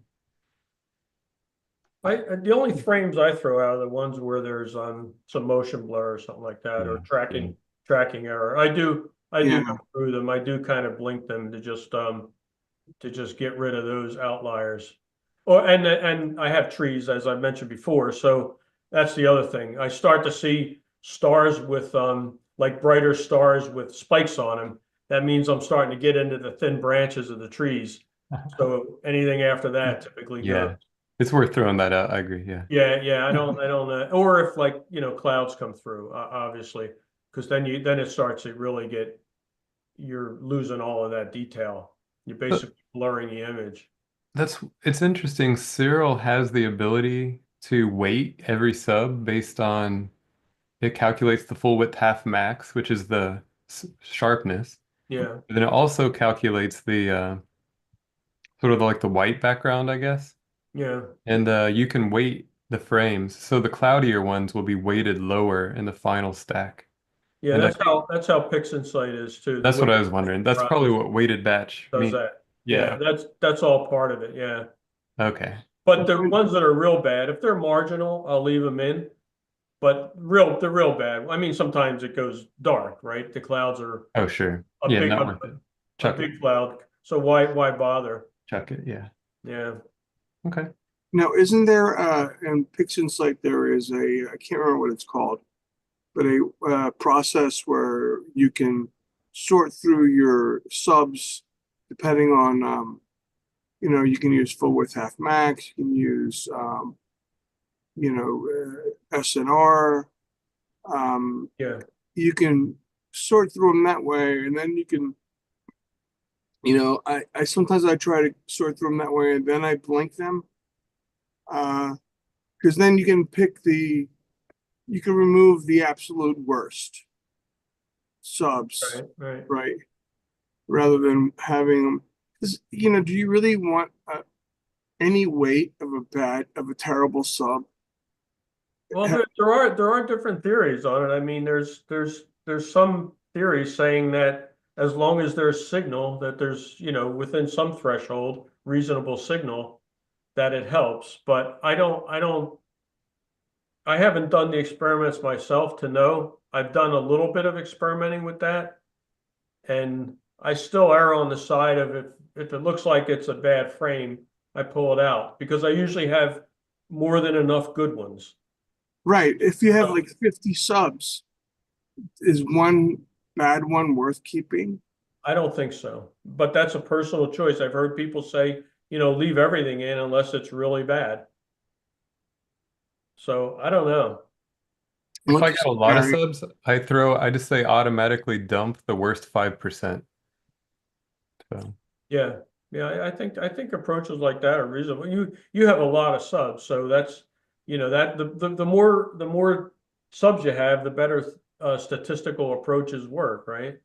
yeah. So Right. yeah. And like you said, like, tracking errors, you get rid of those. That kind of stuff is not worth keeping. But Yeah, and even that has like a line because if a fuzzy line because I usually do the first blink full frame just to see if there's something like really weird going on or maybe slightly zoomed in. And then I kind of zoom in a fair amount so I can really see whether the stars are round. And since it doesn't have to paint it's not really, painting as much of the file. It's really fast to click through those. And there are a lot of them where the stars are not perfectly round, but you look at algorithms like Blur Exterminator and things like that, and Uber Smooth and stuff. right. You those algorithms fix that stuff. Yeah, we didn't have those tools before. Right, right. So there's even a lot, like I'm less discriminate now than I used to be before those tools are available. Because it's like in the music industry, there's an old cliche, we'll just fix it in the mix. Meaning like the equivalent here is like in post processing, I'll just fix it in post. I guess in the video world, they'll say fix it in post, right? So it's that kind of a thinking that with these algorithms, leave you can include some of the data that's not the best because you're still getting good signal from it and let the software kind of clean it up a little bit afterwards. Yeah, you bring up a very, very good point, Gary. You're right, because this wasn't traditionally how we did stuff because we didn't have these amazing tools by what's his name? Russell Croman. Yeah, Yeah. Astro. Yeah, Blur Exterminator is amazing. Yeah. When I first started, all we had was Winsor Sigma clipping for rejection algorithms. Right. Right. We had a Richardson-Lucy deconvolution, but it's got its limits and it can't fix shape. So yeah, I gotta start taking more pictures again. So Brett, if you guys are curious, Brett's real sweet and shared the image. Okay, Gary's got some stuff to share too. Can I take 2 minutes and just show you Brett's unstretched M42 image? Because we Yeah, were trying to, yeah, just do real it. quick, I think it's kind of educational. I'm interested in it. How big is that file? I didn't look. I'd have to double check. I just downloaded it. All right. Do you guys see this now? Yeah. All right. So I'm in serial. This is the unstretched, and I'm not doing its linear mode. So auto stretch, auto stretch is going to look weird anyway. But Right. so the question is, was there saturation before processing? And there is some, but it's not horrible. If you like look at the brightest spots and I mouse over them, Gary was doing this the other day on his presentation. We're at like 97%. So this isn't technically saturated. Um, but you can see the trapezium is such a bright object. Yeah. It's wild to see nebulosity in an unstretched image. Right. Right. But you can see the Yeah. four stars right here. Yeah. That's how bright that is. So, and then there's the question of linearity on a sensor.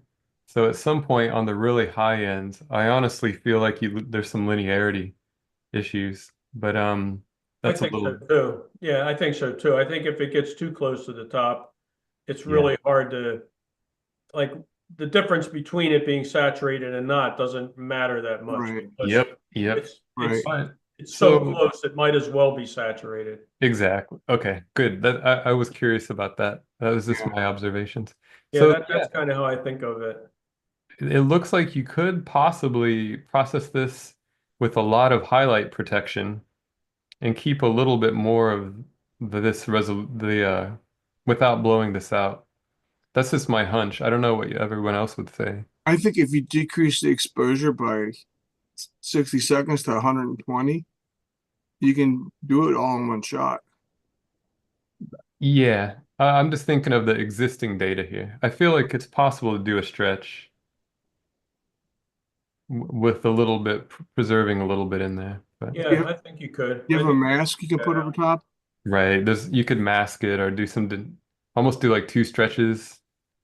So it's one of the most challenging objects, but you have good data. That's sort of the point I'm trying to make, Brett, Yeah. is while yeah, probably a shorter exposure would be better, you could probably get a little more out of that by stretching a little less. So, Yeah. anyway, Thank you. Thanks a that's lot. Appreciate cool. it. Brett, Great you're job. in 33. Brett, you're in 33 that you had up briefly before you pulled up M42. You had sent me it looks like a previous version. It looks like the core is you did a second pass processing on that because it looked like the core was better preserved. I did, yes. That looked good. Well, thank you. Let me see. Gary. Appreciate that. Yeah, you're doing great, Brett. This is awesome. You got good data. You're out there shooting 4 nights in a row. I've never done that. Yeah. Brett, very impressive. Better than what I did when I was starting out. Thank you.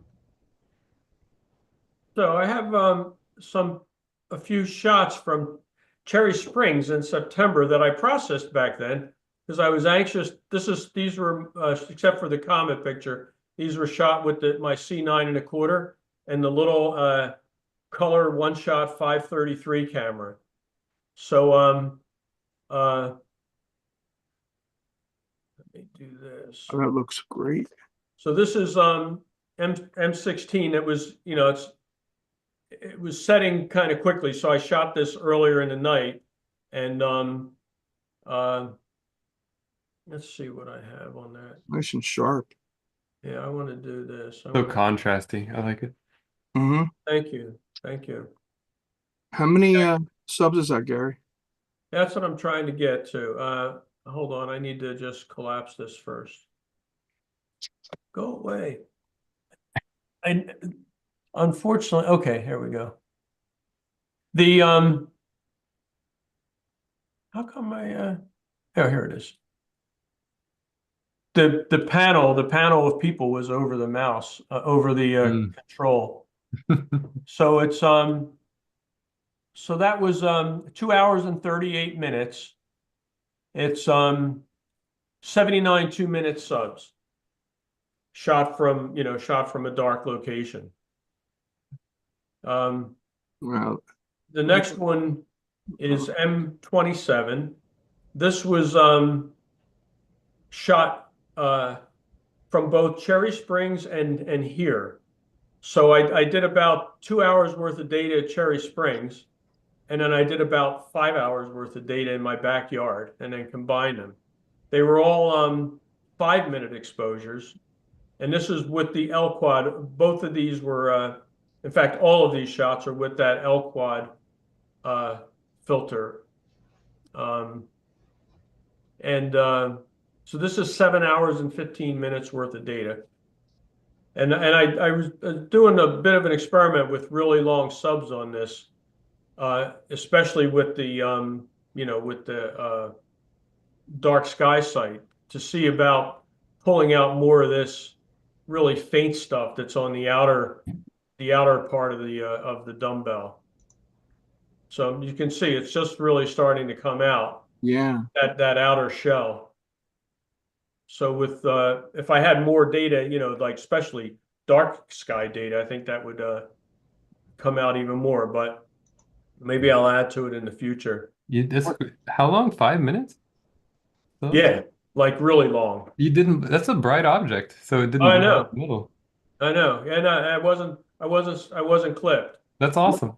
Yeah, I wasn't clipped. I checked the histogram. What I usually do for histogram stuff is I'm using the ASI Air, so I'll take a test frame at, like, say, whatever desired exposure, 2 minutes, and then I open up the histogram and I just pull the right-hand slider all the way to the right, and just see if there's anything showing that isn't a isn't a hot pixel.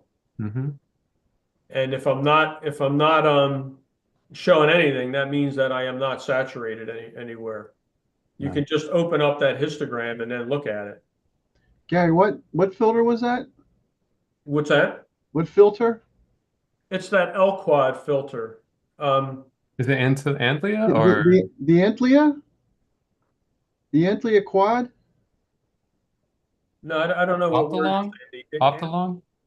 It's made by Optilong. Yeah. Okay. It's called the L Quad Extreme, I believe. It's a quad.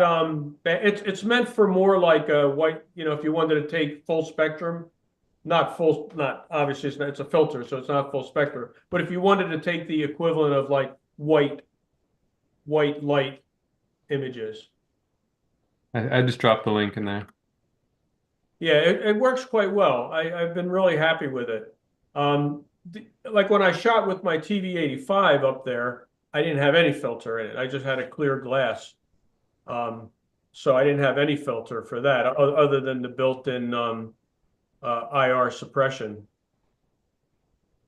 So the next one is only an hour and 40 minutes. This was really low in the sky. I wasn't even sure it was going to come out. But this is NGC 253.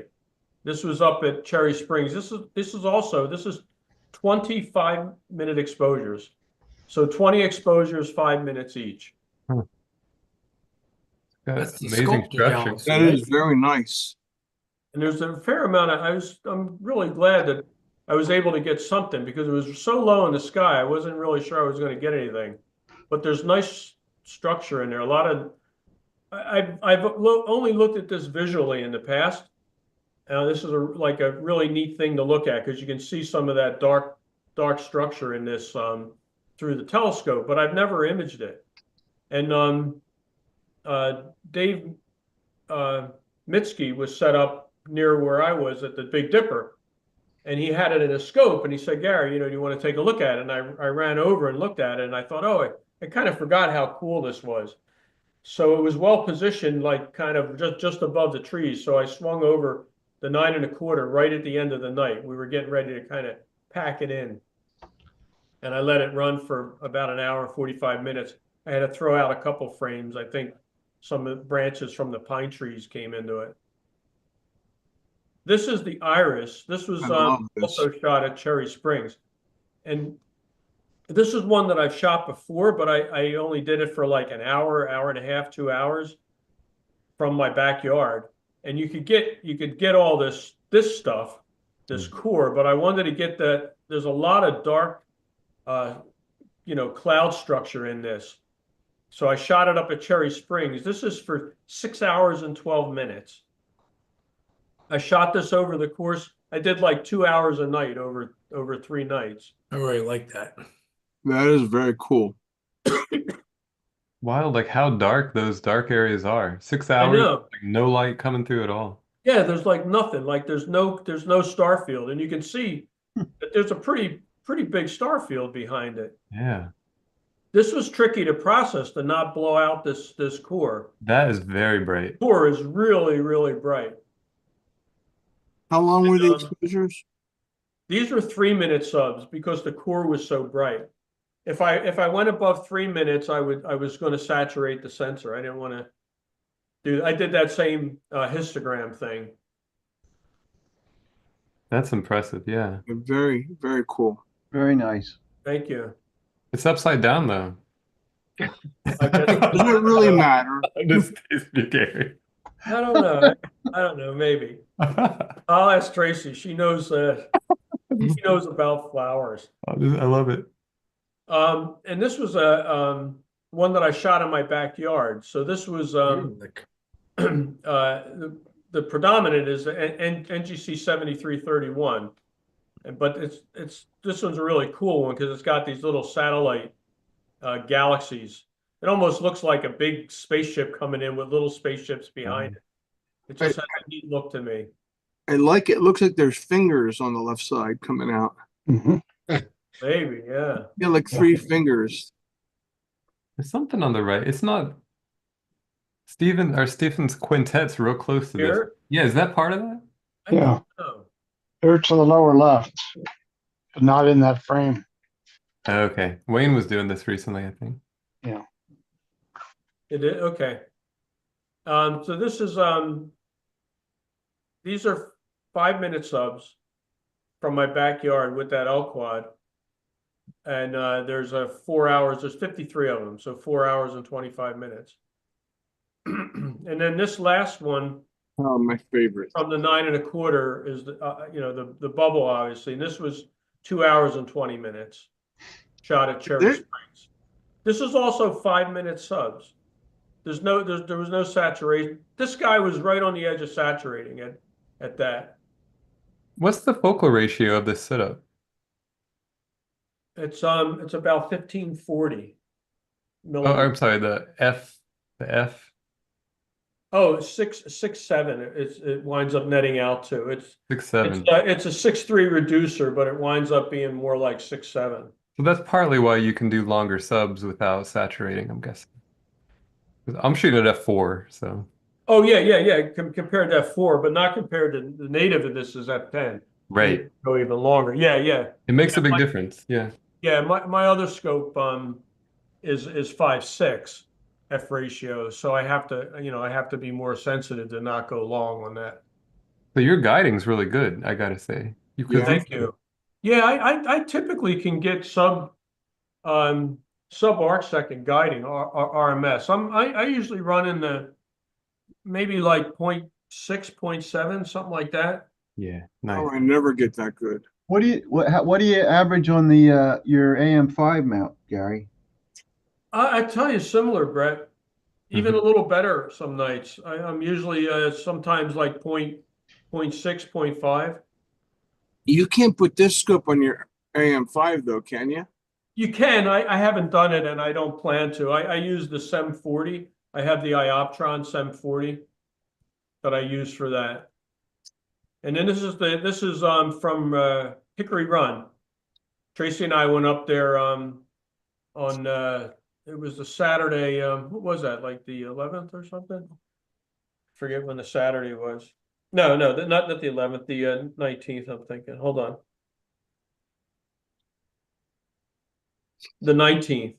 So this was shot on October 19th. So cool. And even compared to like 2 nights before, I don't have an image of that, but 2 nights before when I was looking at it and taking some pictures, the anti-tail was significantly less. And Tom, when we went to Van Zandt, which was like 2 nights after this, the anti-tail was much less noticeable. So it really dropped fast. The whole brightness of the comet and the whole kind of vibe of it dropped pretty quickly. So that's it. You've been busy. That's Very awesome. nice. Yeah, very impressive. Yeah, I actually processed them like within 2 weeks of coming back. So they've been sitting, I put a few on Astrobin, but I haven't even posted like 3 or 4 of them yet on Astrobin. So, but thanks. Yeah, I had kind of a productive couple weeks. I did that Veil Nebula, right? That mosaic. And then after that, I jumped onto these. But then I never really did anything with so Gary, the L quad filter, that's a like a broadband light pollution filter? yeah, basically. Okay. It's similar to Joe, you're muted. It was muted. As it's broadband and it has 4 dips, 2 for hydrogen and 2 for sulfur. But it dips pretty far, but it has pretty good transmission otherwise. You know. Yeah, I haven't had issues with halos and stuff. I think they've gotten that figured out now, either how to polish them or how to coat them. Because I know there were some reports, not for this particular one, but some of the Optolong, but I think they've gotten that figured out now. I haven't seen anything with any kind of halos on bright stars. So I kind of leave it in when I'm at home because my skies aren't great here, but they're not, they're not like Paul, like when I was living down in South Philly.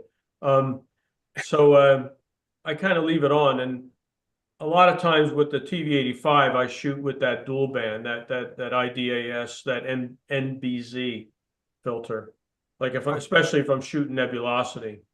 But this seems to hold color well for the galaxies. That's what's impressed me about it, this L quad.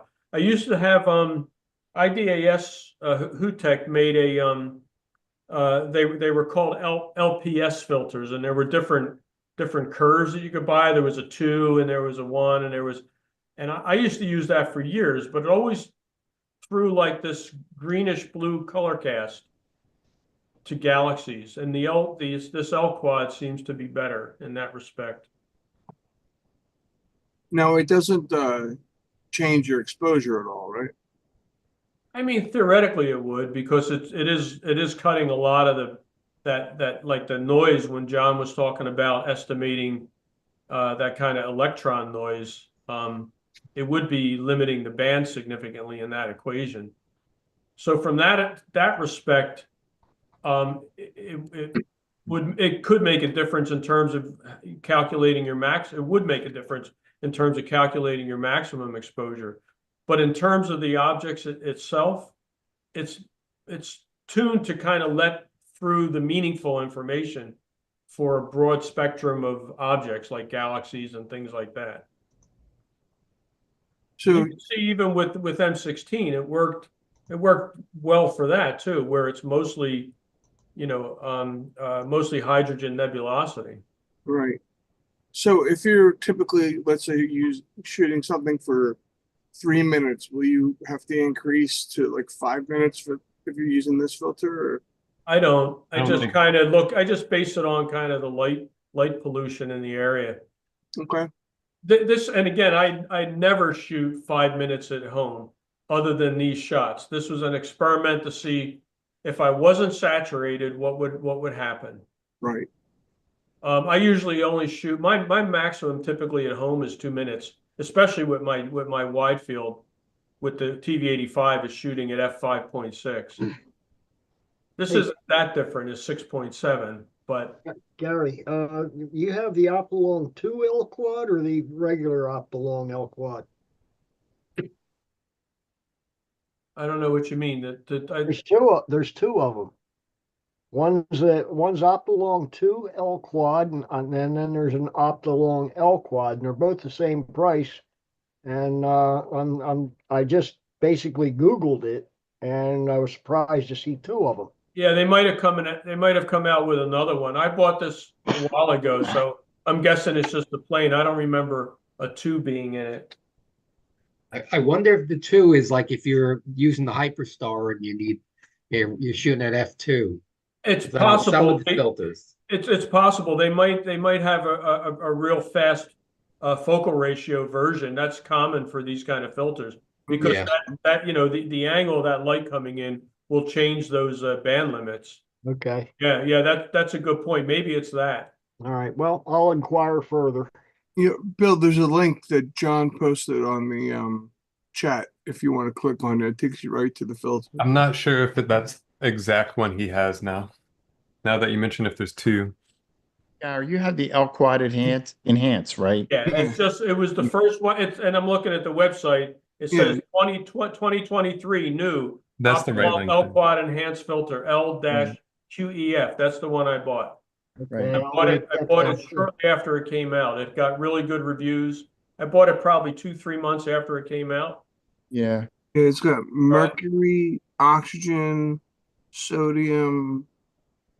I can't read my Yeah, eyes. this is the one I have. Yeah. In fact, I've been Yes, shooting with one too, and it works really well. Okay. Well, that's the Yeah, it's a nice filter. I think Bill McGeeney has it. He got one and he swears by it. He said he just leaves it on all the time, basically, unless you're shooting narrowband. Excuse me. Yeah, I have some gift money buried over at High Point Scientific, so I want to use it up before the next batch comes in at Christmas time. There you go. That's perfect. $200.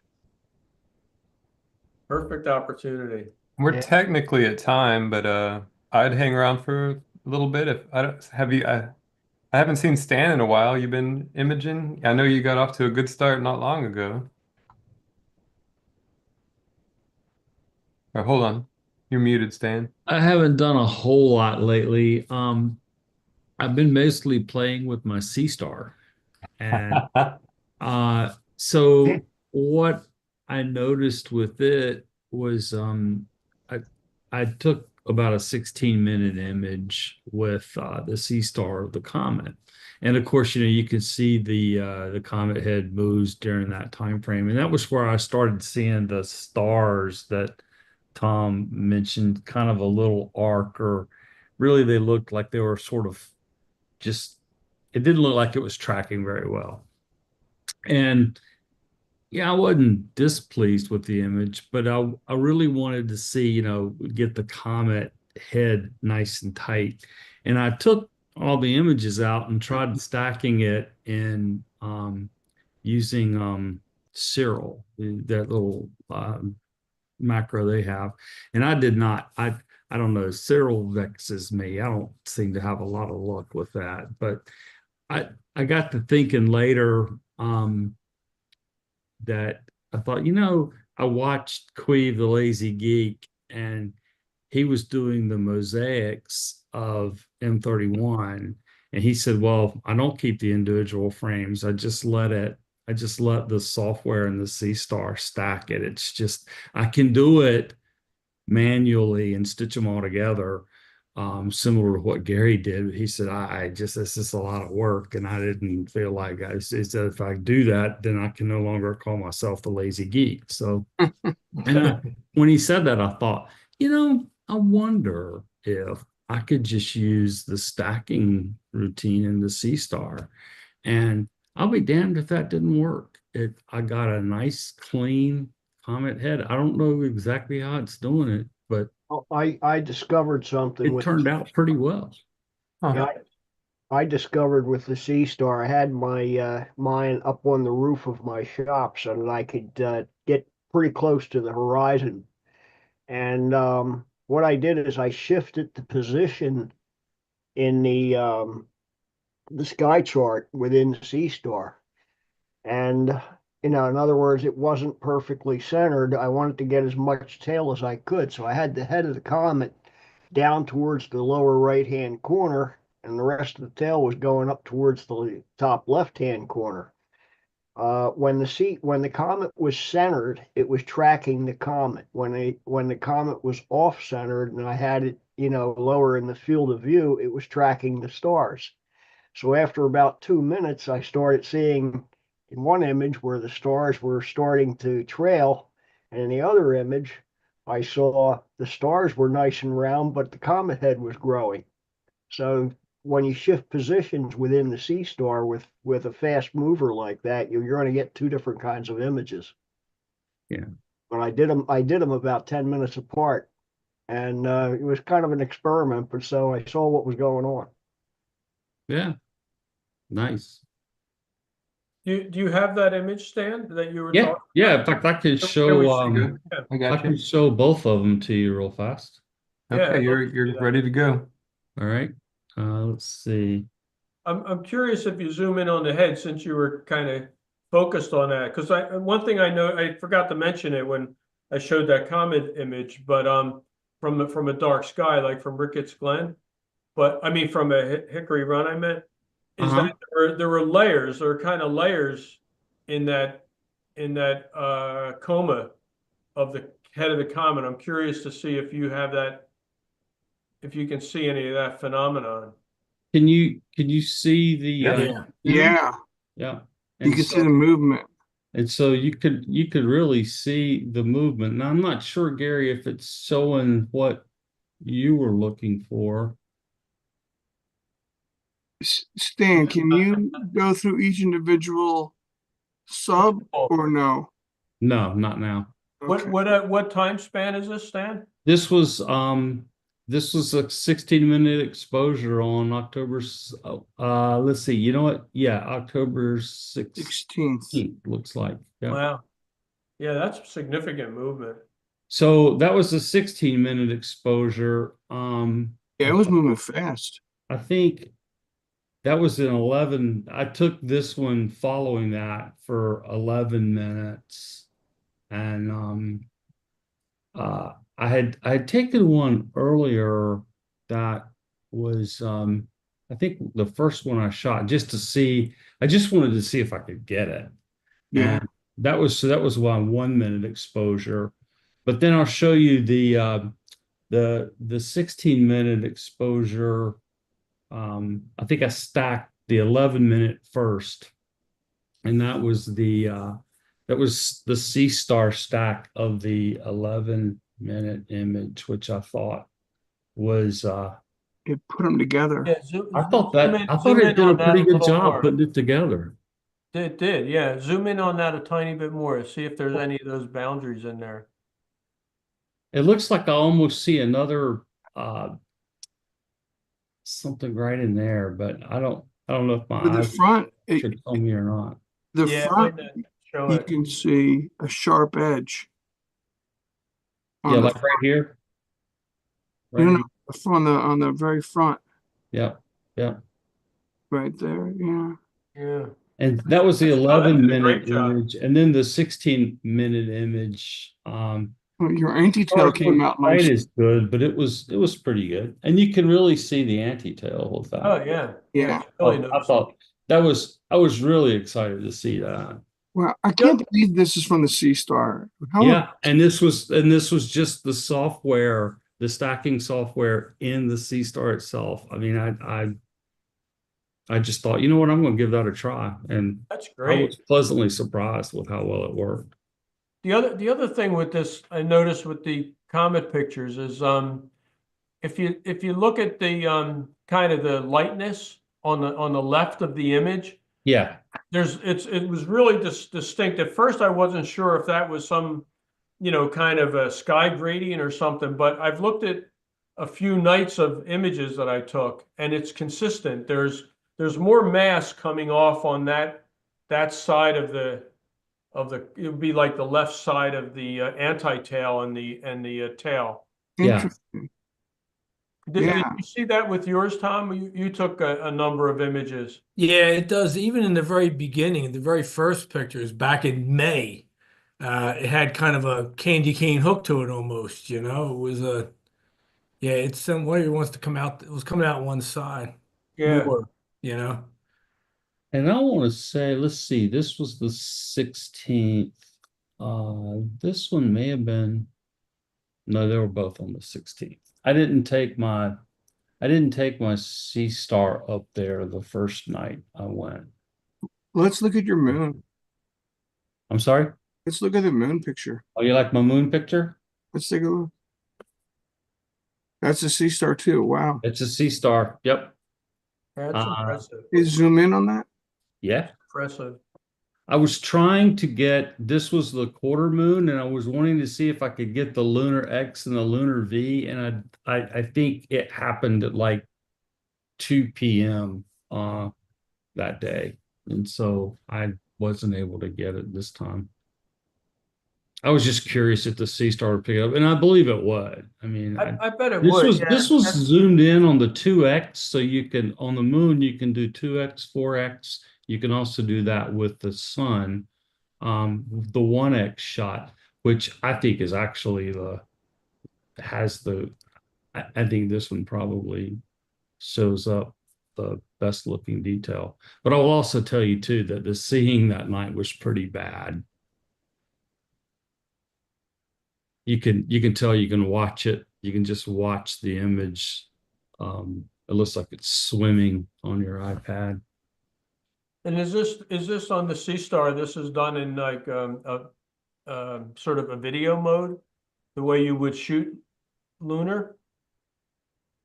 Does it have a way to integrate? I assume it does It because it does, yes. flash, right? So my hesitation was I was thinking all I did was these were just single shot exposures is what I did. I Oh, didn't okay. actually I didn't actually do a stack, but I have done a video and stacked them. And I want to say uh this might be one of those. I love the contrast. Yeah, yeah. It tends to improve the contrast. And although I will say that I tend to do that more with my solar images. Oh, the aurora.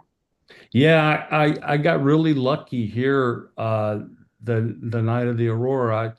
That was so I was going to set up the sea star again because I wanted to take a picture of the quarter moon.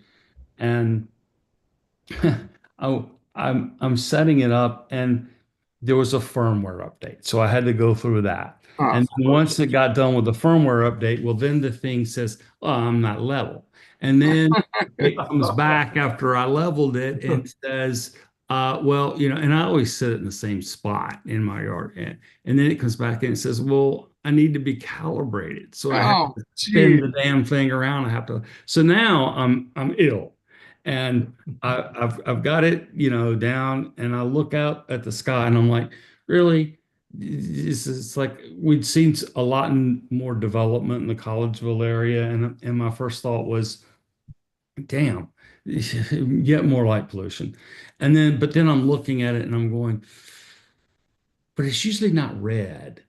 And it looks like it's changing shape. And so Yeah. what I was kind of seeing was something like this. And I thought, I might better look through my camera lens. And yeah, it was happening.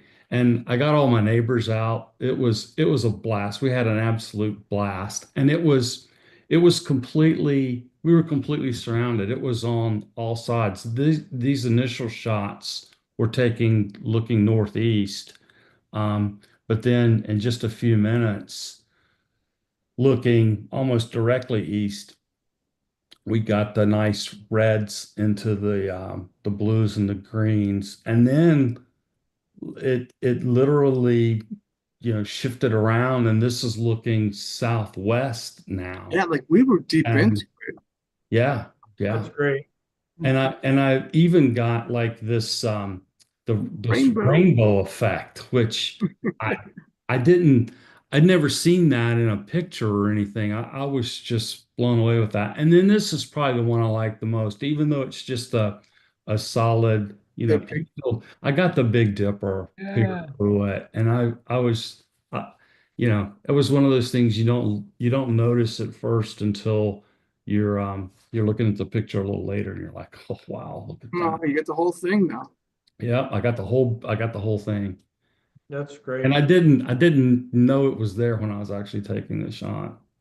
So I was really excited about that. And then we had another wave come through about 10:30 that Yeah, evening, yeah. which was pretty good. And I actually took a shot at Polaris with my Sea Star because this was when event was going on, and I was wondering if my Sea Star could actually see the Northern Lights, the aurora, but it didn't pick it up. So um, I thought that was, I don't understand that. I don't know if y'all have any thoughts on why that would. What time was that taken? It was taken at, looks like it was taken at 2014, 8:14.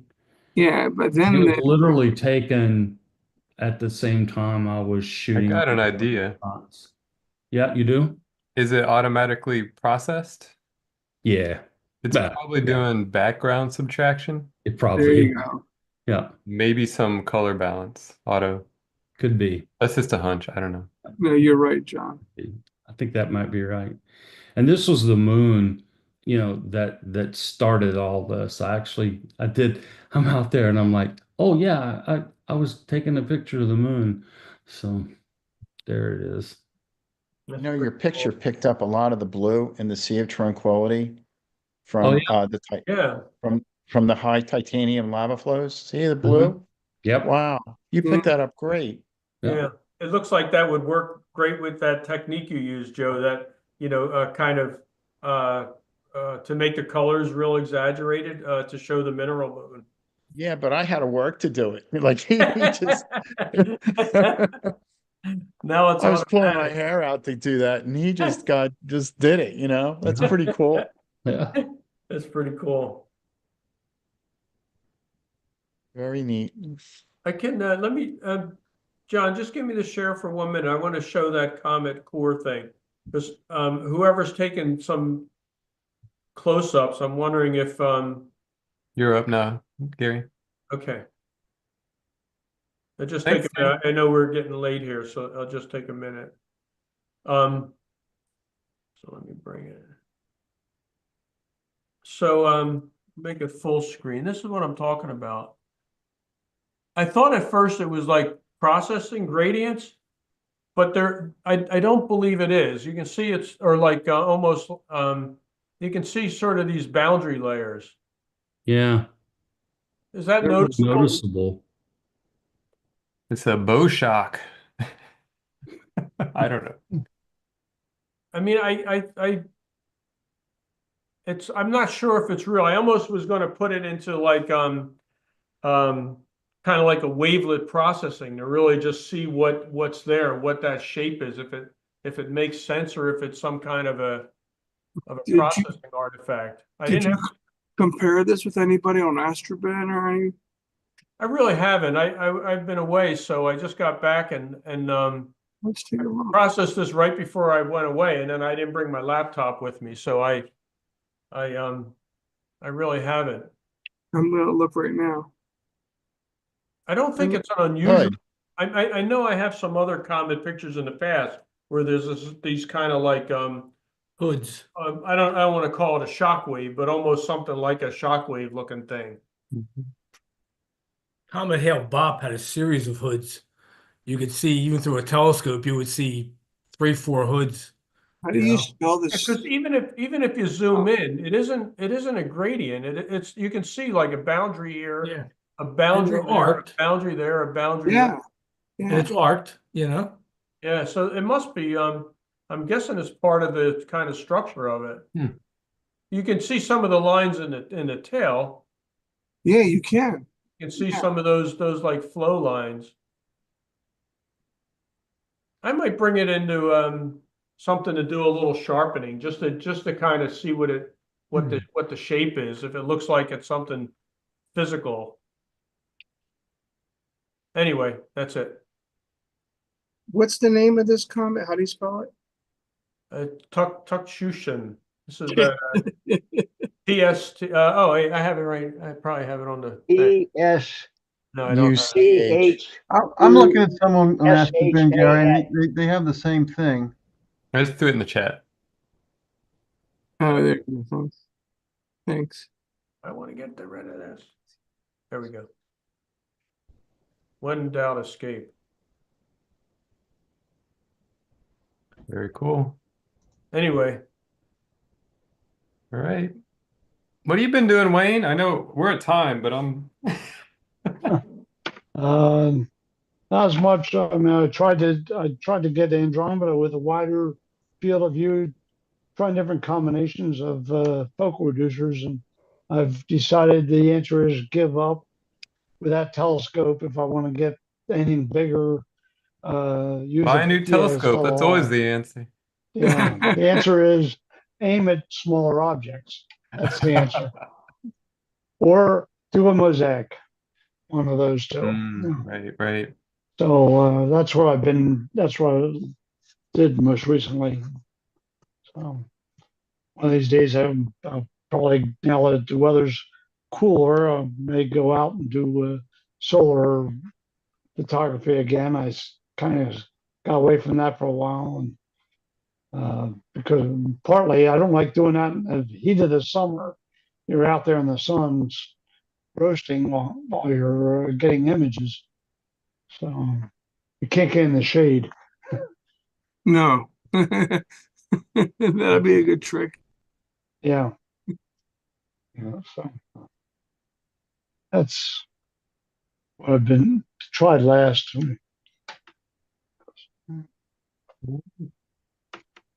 Cool. Well, I got to get rolling, guys, but it was great seeing everybody. Yeah, great meeting, guys. Thanks for everything. Thanks for See sharing. you guys. I'll see some folks at the meeting tomorrow. Yeah. Peace, everybody. Or Friday. Take